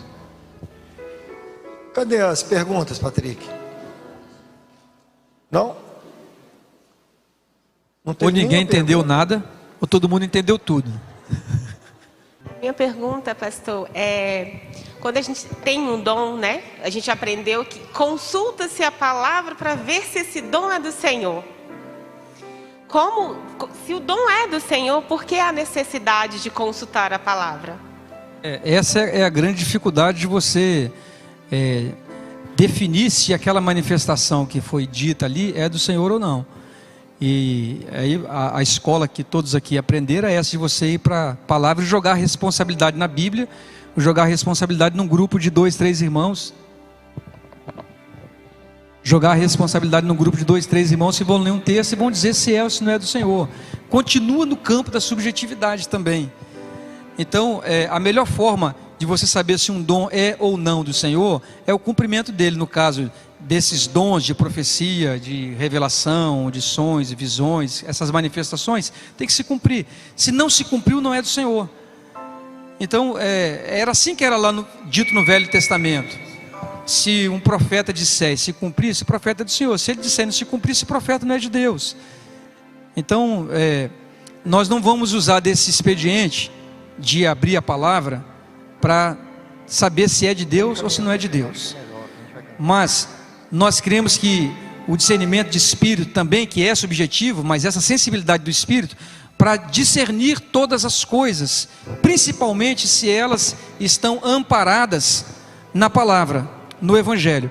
É por isso que Paulo diz assim, que um profetiza e os outros julguem. Não é, o julgar não é julgar se é do Senhor, ou julgar assim, isso veio de Deus ou não veio de Deus. Eu julgo a partir de premissas. Quais premissas? As premissas do Evangelho. O que você está dizendo não tem a ver com o Evangelho. Não, o Senhor revelou que agora essa igreja aqui, ela só crê no Pai e no Filho. Ela não crê mais no Espírito. Ela só crê no Espírito e em Jesus, em Deus não. Coisa do tipo. Então, quando vem uma criação fora do Evangelho, então eu julgo de acordo com o Evangelho e digo, isso é do Senhor, isso não é do Senhor. Mas vai continuar dentro do campo da subjetividade, até que você entregando uma profecia, uma revelação, tá? Você entregou o quê? O Senhor revelou o quê? O Senhor revelou que tem uma pessoa aqui que está com dor de barriga. Não. Como é que o profeta profetizava, por exemplo, no Velho Testamento? Ele era direto. Assim diz o Senhor.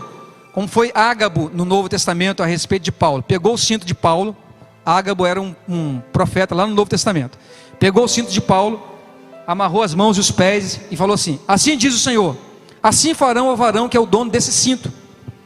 E Paulo ia viajar para Jerusalém, e ele disse, ele vai ser preso, vai ser açoitado. Então ele trouxe a profecia diretamente para Paulo. E Paulo, mesmo em ouvindo a profecia não dirigiu a vida dele. Disse, não, mas eu vou assim mesmo. Os irmãos começaram a chorar, Paulo não vai para Jerusalém, vão te prender, vão te bater e tal, vão te matar. Ele, não, eu estou pronto a sofrer, até mesmo morrer pelo Evangelho. E foi. Porque nós, guardem isso, irmãos, nós não nos guiamos pela profecia. A profecia confirma o Evangelho. Nós somos guiados pelo Espírito. João disse assim, os filhos de Deus são guiados pelo Espírito. Você é guiado pelo Espírito. A profecia vem para confirmar, para dar algum norte, mas você não é obrigado a fazer aquilo, porque aquilo não vai dirigir a sua vida, é o Espírito que está em você. Mas as profecias vêm para consolar, para edificar, para confortar. Tá certo, irmãos? Deu para entender um pouquinho disso? E é importante dizer, irmãos, que o Espírito de Deus que nos guia, então nós somos guiados pelo Espírito, não é a profecia que te guia. E a gente aprendeu um pouco aqui já hoje, qual é a função do Espírito de Deus que habita em nós. Então, ou seja, eu sou guiado pelo Espírito, certo? Bom, mas qual é a função do Espírito? O que é que o Espírito tem como função primeira dentro de mim? É me conduzir para Cristo, é me transformar à imagem de Cristo. Bom, então aquela ideia de ficar andando assim, bom, o que o Espírito tem para mim hoje? Não, eu quero saber a vontade do Espírito. Isso não faz muito sentido, uma vez que eu já sei qual é a função primeira do Espírito de Deus que habita em mim. Entendeu, irmãos? Agora, naturalmente, se Deus quiser se revelar e mostrar alguma coisa, Ele vai fazer isso, quer você queira ou não, e a gente tem que acreditar nisso. Nós não podemos viver aqui nesta comunidade com aquela ideia de que se para Deus manifestar, eu tenho que instigar Deus. Não existe isso. Pô, Deus é Deus, irmãos. E nós cremos nisso. No entanto, eu já sei antecipadamente, por consciência, como que eu tenho que viver. Então o Jordilto deu aqui um exemplo. Paulo recebeu uma profecia de Ágabo, tá? A gente vai ter poucas referências como essa no Novo Testamento, tá? E digo a respeito de profecia. Da fome de Jerusalém tem uma menção, né, das filhas de Filipe, que era, não cita profecia. Então você vai contar nos dedos assim profecia do Novo Testamento. E mesmo assim, o nível de consciência de Paulo do que ele tinha que fazer era uma coisa tão bem construída que ele não ouviu o profeta e foi para Jerusalém. Então é isso que a gente tem que entender. Outra coisa, voltando aqui no passo atrás da pergunta da irmã Lia. Bom, quanto que eu sei que a profecia é do Senhor? Meus irmãos, a profecia de Deus, ela se cumpre com evidências. Então, por exemplo, não, o Senhor revelou que tem uma pessoa aqui no culto hoje assim, assim, ela tem que estar aqui. Nós não podemos cair naquele negócio da subjetividade. Bom, Deus revelou, mas cadê? Não sei. Bom, então não existe isso, né? Nós estamos aqui há 8 meses na comunidade. E eu presenciei algumas manifestações de dons aqui. Alguns irmãos estavam comigo. Não foram muitas, mas eu me lembro de uma manifestação de interpretação de línguas. A gente foi orar por uma pessoa e houve a manifestação de dons, interpretação de línguas estranhas. Quando terminou a interpretação, eu fiz questão de olhar para a pessoa e falar assim: minha irmã, era uma irmã, uma moça, esse dom espiritual tem a ver com você? Na hora eu perguntei, faz sentido? E foi tão marcante, eu não me esqueço. A profecia, a interpretação foi que naquele dia ela havia tido um dia muito difícil, ela havia chorado muito, e Deus falou particularmente quando ela entrou no quarto, apagou a luz, fechou a porta, alguma coisa do tipo assim. E quando terminou, eu disse assim, na hora, falei, eu não lembro quem estava comigo, mas foi na hora. Disse, irmã, essa interpretação de língua faz sentido. E ela estava chorando, ela disse assim, pastor, hoje eu senti muita saudade do meu pai. O meu pai abandonou a minha casa, eu era criança. E eu entrei dentro do meu quarto, tranquei a porta, fiquei o dia inteiro com a porta do quarto trancada, a luz apagada, olhando a foto do meu pai. Ela foi e pegou a foto do pai dentro da Bíblia e me mostrou.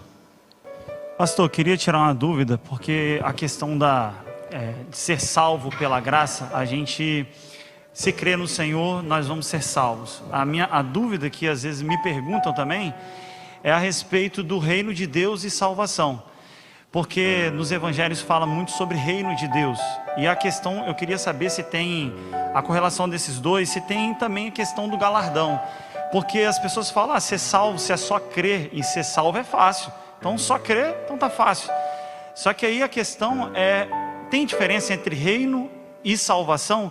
O reino de Deus é aqui na terra, tem a diferença, tem galardão para aqueles que executam a obra de Cristo, tem um propósito, faz o propósito perante Cristo. Eu queria saber essa diferença de reino de Deus e salvação. Tá, primeiro sobre o crer, é só crer mesmo. Só que o só crer não é só crer, é porque a gente pensa no crer, a gente pensa como acreditar. Pedro Álvares Cabral, Dom Pedro I, Jesus. Mas o crer, segundo a Bíblia, é você primeiro ter consciência de que você estava condenado, não tinha jeito, consciência do pecado. Estou condenado a uma eternidade longe de Deus. O que eu faço agora? Não tenho o que fazer, vou para o inferno. E aí você compreende que Jesus pagou essa dívida na cruz. Portanto, o crer agora eu compreendo que eu não posso fazer nada para me salvar, mas eu confio que Cristo já pagou o preço e, portanto, eu não perdi a salvação, não vou para o inferno mais. Então esse crer no sentido de confiar que está pago, como Jesus disse na cruz, tetelestai, está consumado, está pago, nenhuma condenação há para que estão em Cristo. Então nesse sentido, quando você compreende a profundidade disso, aí não fica só crer. Entende o que quer dizer? Só crer assim no sentido de que eu acredito, eu creio, eu acredito, não, eu confio.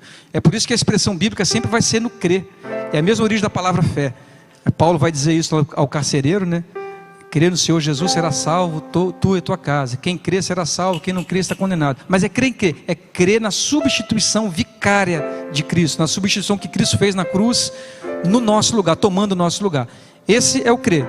Bom, a esse sentido de salvação, Ele nos salvou da condenação. A salvação é você não está mais em condenação. Estou salvo da condenação. Estou reconciliado com Deus a partir de Cristo. Então essa é a salvação. E aí, para onde que eu vou a partir disso? Não, para onde eu vou agora, eu vou viver. Agora, como vai ser no amanhã, nós vamos para o céu, ou vai ser o reino de Deus? Onde é que é esse reino que a Bíblia tanto fala? Bom, Jesus, quando fala sobre o reino, primeiro, ele fala que o reino é dentro de nós. O reino de Deus não está aqui nem ali, o reino de Deus está no meio de vós, está dentro de vós. E ele faz aquela comparação na parábola, quando ele diz que a semente é a palavra, o evangelho, que é jogado na terra, que é o coração. Então o reino se dá dentro de nós. Que reino é esse que se dá, que cresce dentro de nós? É o reino que surge dentro de nós como uma indicação de um reino futuro que vai se estabelecer em plenitude, e aí sim num espaço geográfico. O que eu quero dizer com isso? Quando Jesus começou a pregar, ele começa a pregar dizendo assim: é chegado o reino de Deus. E todo anúncio, você vai ver nos evangelhos, é do reino de Deus que é chegado, que é vindo. Bom, para o judeu isso não era estranho, porque eles tinham em mente e tinham uma esperança messiânica, os judeus, baseado naquele episódio de Daniel, daquela estátua que Nabucodonosor viu, que tinha a cabeça de ouro, o tronco de prata, o abdômen de bronze. Se não é a sequência essa, depois ferro e barro, falando a respeito dos reinos do mundo. E aí nessa visão de Nabucodonosor, estava me referindo ao livro de Daniel, ele viu que uma pedra foi lançada sem mão, bateu nos pés da estátua, espatifou tudo e estabeleceu um reino que é eterno. Então eles compreendem que esse reino, e a interpretação é essa, que esse reino é o reino messiânico. É o reino do Messias que vem, que vai destruir, desfazer todas as estruturas, todas as organizações humanas, sociais, reinos, e vai estabelecer um reino de Cristo aqui na terra. Então essa era a esperança deles, era a esperança que estava profetizada nos profetas no Velho Testamento, de novos céus, nova terra, nos quais habita a justiça. Pedro vai falar sobre isso, Apocalipse vai dizer: vi novos céus, nova terra. Então essa era a esperança do judeu também. Então quando Jesus começou a pregar o reino de Deus, eles imaginavam que esse reino deveria ser aqui, porque era assim que estava profetizado. Mas esse reino será assim aqui também. Um reino onde habita a justiça é aqui. No entanto, não é aqui agora. Ele é aqui dentro de você. Ou seja, quando o evangelho entra em você, você já é moldado conforme os padrões desse cidadão do reino que vai habitar esse reino, que vai se estabelecer além. Entende? Os céus e a terra vão ser restaurados, novos céus e nova terra, os elementos ardentes se desfarão. Essa é a profecia bíblica. Então de fato haverá um reino, biblicamente um reino estabelecido aqui, com lugar geograficamente. Ele existe hoje? Não, esse será o reino de Cristo, que vai se estabelecer. Mas o reino de Cristo então onde está agora? Agora ele está dentro de nós. Por isso que o pastor Maurício estava dizendo aqui, que a igreja enquanto vive aqui, ela é um sinal desse reino que vem. Porque não é possível um cidadão perdoar, um cidadão amar, um cidadão acolher, ajudar. Ou seja, ter esse caráter de Cristo, não é possível isso aqui. Só é possível no reino dele. Onde é que está o reino dele? Está aqui dentro. E esse reino não vai acontecer na história? Ele vai acontecer na história, fisicamente, num futuro que a gente não sabe quando. Mas até lá, o que vai acontecer? Você vai viver e vai morrer, se Cristo não vier antes estabelecendo esse reino. Bom, e quando você morrer, aí você vai para o céu. Certo? Aí você vai para o céu até que esse reino seja estabelecido. Porque quando esse reino for estabelecido, aí você vem com os santos, está escrito lá nos Tessalonicenses. Quando a trombeta tocar, ele vem com os seus santos, os mortos ressuscitarão primeiro. Então, quando isso acontecer, aqueles que já morreram estão com ele no céu, que a gente não sabe geograficamente, dimensionalmente onde é, mas é um lugar que já estão com ele. Esses vêm agora para viver esse reino que vai se estabelecer aqui. Então essa é a perspectiva bíblica. O reino vai acontecer fisicamente, já acontece dentro de cada pessoa, e as pessoas que morrem tendo esse reino dentro de si, para onde vão? Vão para o céu. Então nesse sentido o céu é até que o novo céu e nova terra seja estabelecido aqui. Não sei se eu consegui responder tudo. Agora eu vou... o galardão. Então aqueles que foram para o céu, a Bíblia fala sobre isso, né? Grande será o vosso galardão no céu. No primeiro galardão as pessoas pensam assim num prêmio, numa coroa, alguma coisa do tipo. Mas o galardão ele é um tipo de alegria, vamos dizer assim. Um exemplo que eu gosto de dar para mostrar isso, para ilustrar isso é: imagina, eu vou dar o meu exemplo. Eu quando fazia faculdade, eu estava trabalhando, eu consegui comprar um chevetinho velho. Inclusive pegou fogo depois. Mas eu comprei esse chevette velho, e eu cheguei lá na faculdade com aquele chevetinho velho e tal. E aí quando eu cheguei lá no estacionamento só tinha carrão. E eu já era um pouquinho mais velho na época, né? Tinha uns 27 anos. E a turma da faculdade é tudo, 18, 19 anos, todo mundo com carro ganho pelo pai. E eu com o meu chevetinho velho. Mas eu estava muito alegre com aquele chevette velho. Porque aquele Chevette velho eu tinha trabalhado, eu comprei e tal, consertei, limpei carburador, entendeu? Troquei vela. Eu estava super feliz, que foi resultado do meu trabalho. Então eu tinha uma alegria. Mas eu pergunto a vocês, os meus colegas que ganharam um carro zero do pai, estavam felizes também? Estavam. Mas a felicidade deles era a mesma que a minha? Não, isso é galardão. É um tipo de felicidade diferente em cada pessoa que você não consegue medir, mas ambos estão felizes. Você vai ter um galardão que chegou no céu. Por exemplo, você creu agora na última hora, morreu, foi para o céu. Vai ficar feliz no céu? Não, vai ser grande o seu galardão. Você vai olhar, graças a Deus, na última hora, igual o ladrão que estava na cruz, me converti. Um galardão extraordinário. Mas o Fário, que passou a vida inteira pregando o evangelho, sendo perseguido, humilhado, apedrejado, quando ele chegar no céu, graças a Deus, valeu a pena. Galardão também. Entendeu? Nós aprendemos de uma forma errada a questão ao nome revelação, né? Você tinha falado isso, né? Nós usamos revelação de forma corriqueira. Muitas denominações, não falando mal de denominação, usam de forma corriqueira. Tive uma revelação, Deus me revelou. Na verdade, revelação é a palavra de Deus, ela é a revelação. Então, se você entender dessa forma, você compreenderá que não há mais revelação. O cânon fechou. O que há então? Aí você tem revelação, inspiração e iluminação. Esses são termos teologicamente corretos para colocar em ordem essa compreensão. Aí, poxa, mas teologia não. Nós estamos falando de pais da igreja, de pessoas que entenderam, que compreenderam. Então, a revelação é a palavra de Deus. Não há mais revelação. É a revelação, ela já fechou.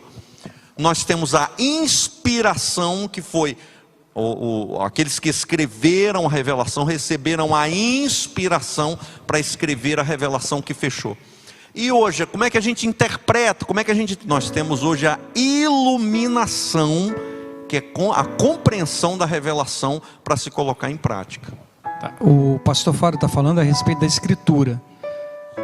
Deus se revela através da Escritura.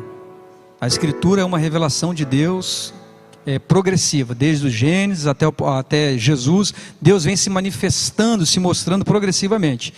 Essa Escritura, é uma revelação de Deus, que mostra em síntese a criação, a queda e a redenção do homem. E aí essa Escritura que é revelada, ela é escrita por homens que foram inspirados, ok?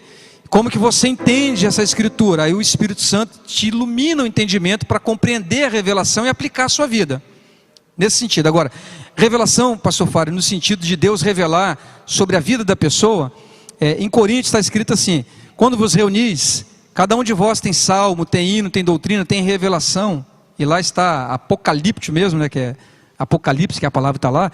Então você compreende que Deus pode revelar coisas particulares, mas não revelar coisas no sentido doutrinário, revelar a respeito da pessoa dele, alguma coisa que ele já revelou. Tudo sobre Deus já está revelado na Escritura. Então ele não se revela mais enquanto Deus, enquanto plano de salvação, enquanto doutrina, mas ele pode eventualmente revelar algum tipo de situação particular das pessoas.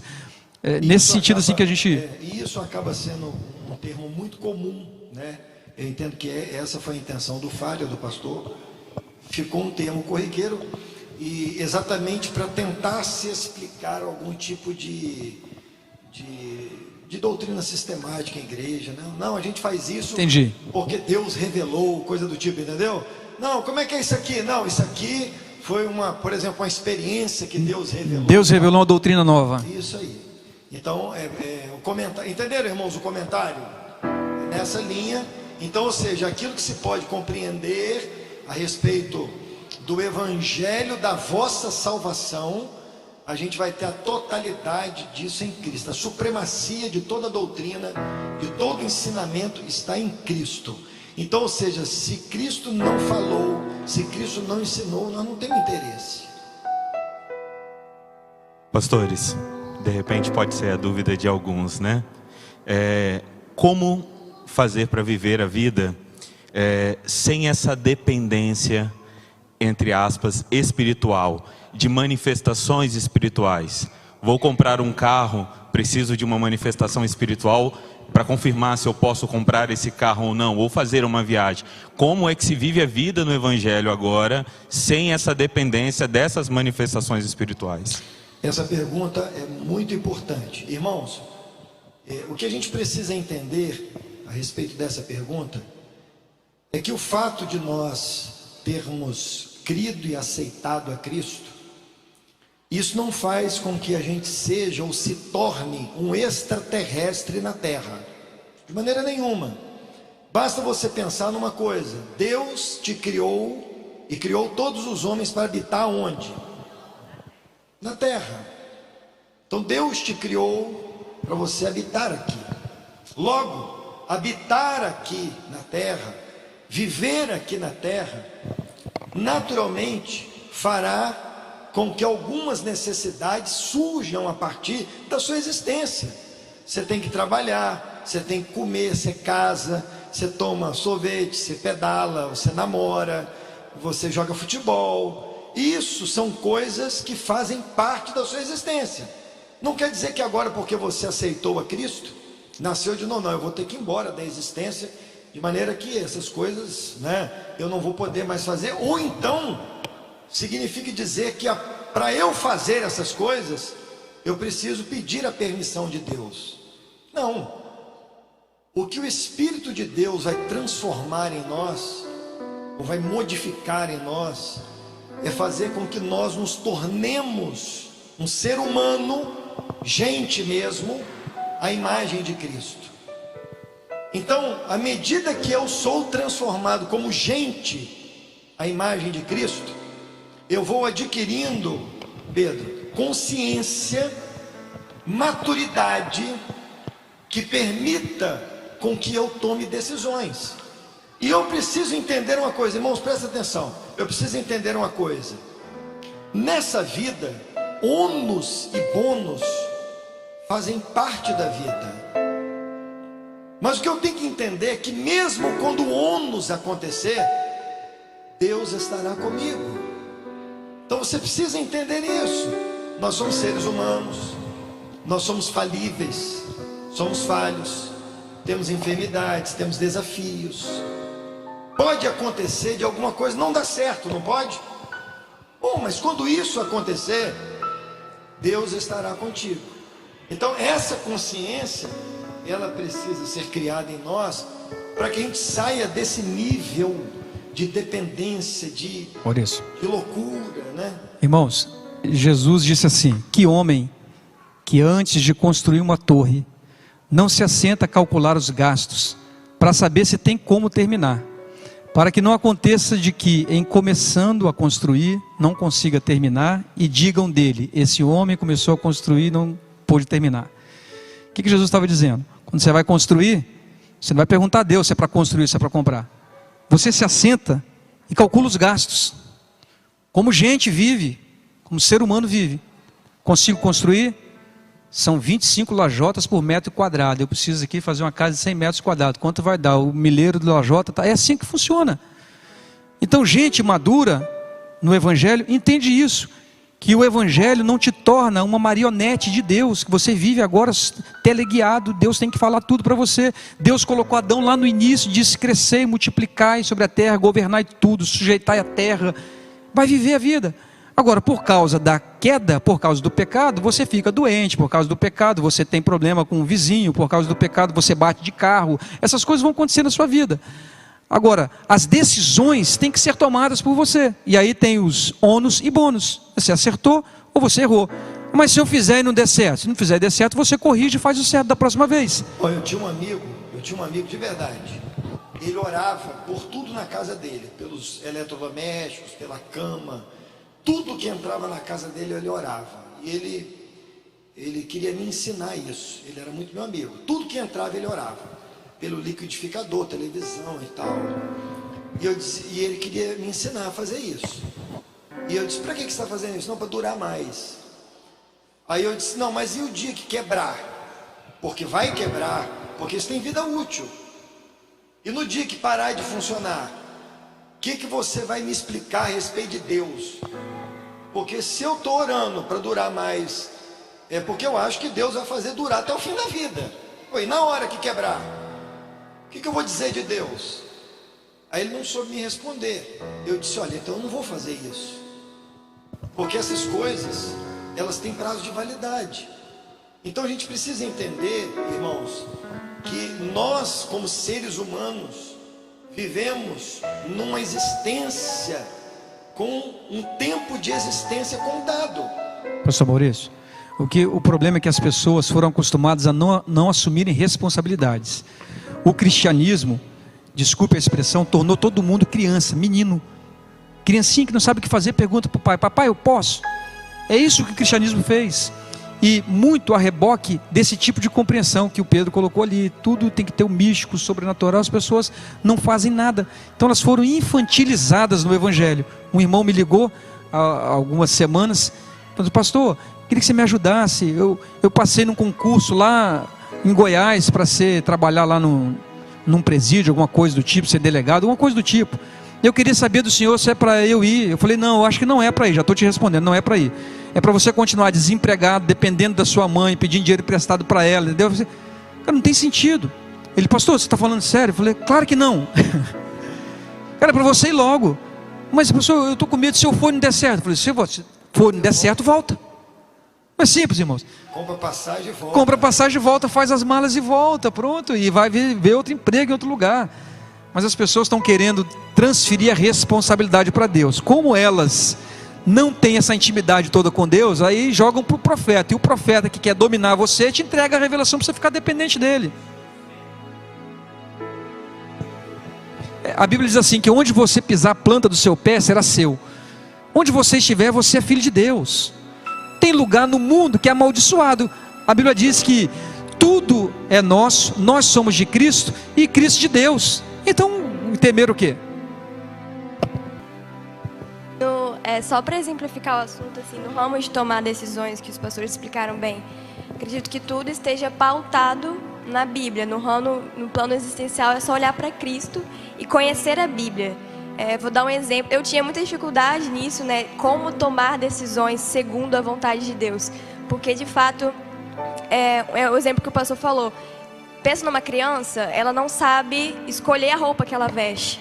Só que se você olhar para um adulto e ver que ele não consegue escolher a roupa que ele veste, parece infantil. E de fato, é assim que nós nos comportamos, não conseguindo tomar decisões simples da nossa vida. É um nível muito grande de maturidade. E vou dar um exemplo para tentar deixar isso mais palpável, a nível de que qualquer decisões que nós tentamos tomar, existem respaldos bíblicos para isso. E é só conhecer Bíblia para a gente conseguir tomar. Um casal, vamos colocar assim, um casal, o marido ganha uma vaga de emprego em outro país, em um lugar longe, e a mulher não pode ir com ele. Pode olhar para essa situação, o que eu faço? Qual é o respaldo que a Bíblia nos traz para isso? Que o homem não pode se apartar muito tempo da sua esposa, ponto. Ou vai os dois juntos, dependendo do tempo, né, que ele for ficar, ou vai os dois juntos, ou os dois ficam. Entende? A Bíblia já traz respaldo para isso. Isso é para várias questões. Eu digo que a Bíblia, o Evangelho, tem resposta para 90% das suas questões. Os 10% que sobra é para usar massa cinzenta. Para usar o cérebro e raciocinar, calcular se eu posso construir ou não. Agora, se você não conhecer Bíblia, de fato você não sabe que o marido não deve se apartar muito tempo da esposa. Mas aí o bom senso fala também, né? Também. O bom senso fala. Porque nós não podemos ignorar, irmãos, que embora você talvez não conheça a Bíblia toda, mas o Espírito de Cristo está em você. E esse Espírito de Cristo em você te sensibiliza para determinadas coisas. Eu estou chamando de bom senso, mas você pode chamar também do Espírito que está em você. Olha, não faz sentido eu largar a minha prole toda aqui, minha esposa, meus filhos, e vou embora. Mas como é que vai ser isso, gente? Eu sou o provedor da minha casa, eu sou segurança na minha casa, eu sei qual é a referência de um pai dentro de casa. Então não faz o menor sentido. Até sem Bíblia, você consegue responder. Cada dia que se passa em sua vida é como um sonho.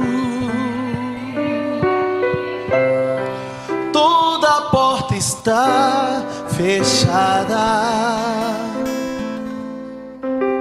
A esperança não existe mais. Você sente a escuridão, eu sei. O seu rosto já não brilha.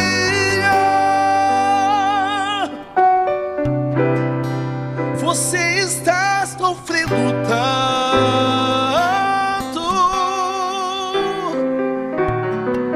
Está como numa ilha.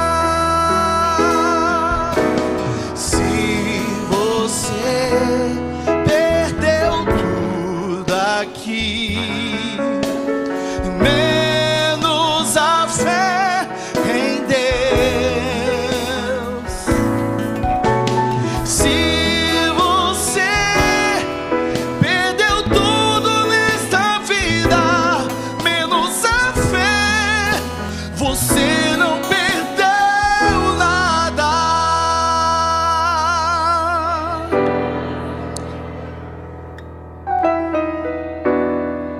Onde estão os seus amigos?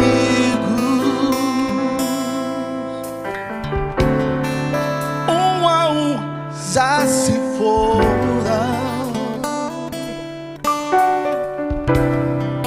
É assim na hora amarga. No final a gente fica só. Mas há o que não nos deixa só. Mesmo quando a noite vem, você está sofrendo tanto.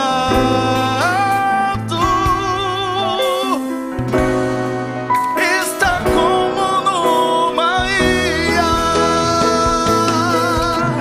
Se você perdeu tudo aqui, menos a fé em Deus. Se você perdeu tudo nesta vida, menos a fé, você não perdeu nada.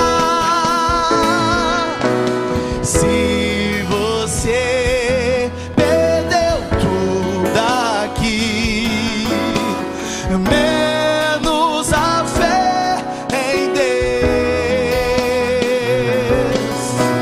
Se você perdeu tudo nesta vida, menos a fé, você não perdeu nada.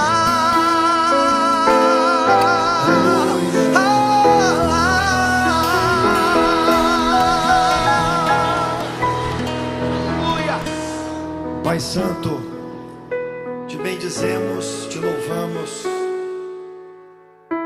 por estas horas, por esta tarde de tamanha comunhão, de paz, de alegria, de conhecimento. Te louvamos, ó Deus, pelo privilégio de estarmos juntos. Te louvamos, ó Deus, por esta compreensão que nos tem dado. Que todos os dias o Espírito do Senhor que habita em nós nos transforme à imagem de Cristo, nos fazendo compreender o Teu Evangelho. Senhor, ajuda-nos cada dia mais, de maneira que possamos contribuir para o avanço do Teu reino, para que o Evangelho de Cristo ilumine todos que estão à nossa volta.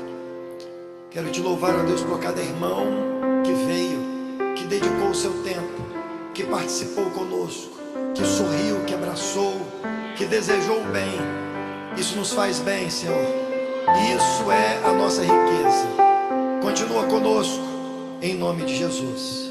E em Teu nome dizemos que a graça maravilhosa, nosso Senhor Salvador Jesus Cristo, o amor de Deus o Pai e as consolações do Espírito Santo permaneçam conosco, agora e sempre. Amém.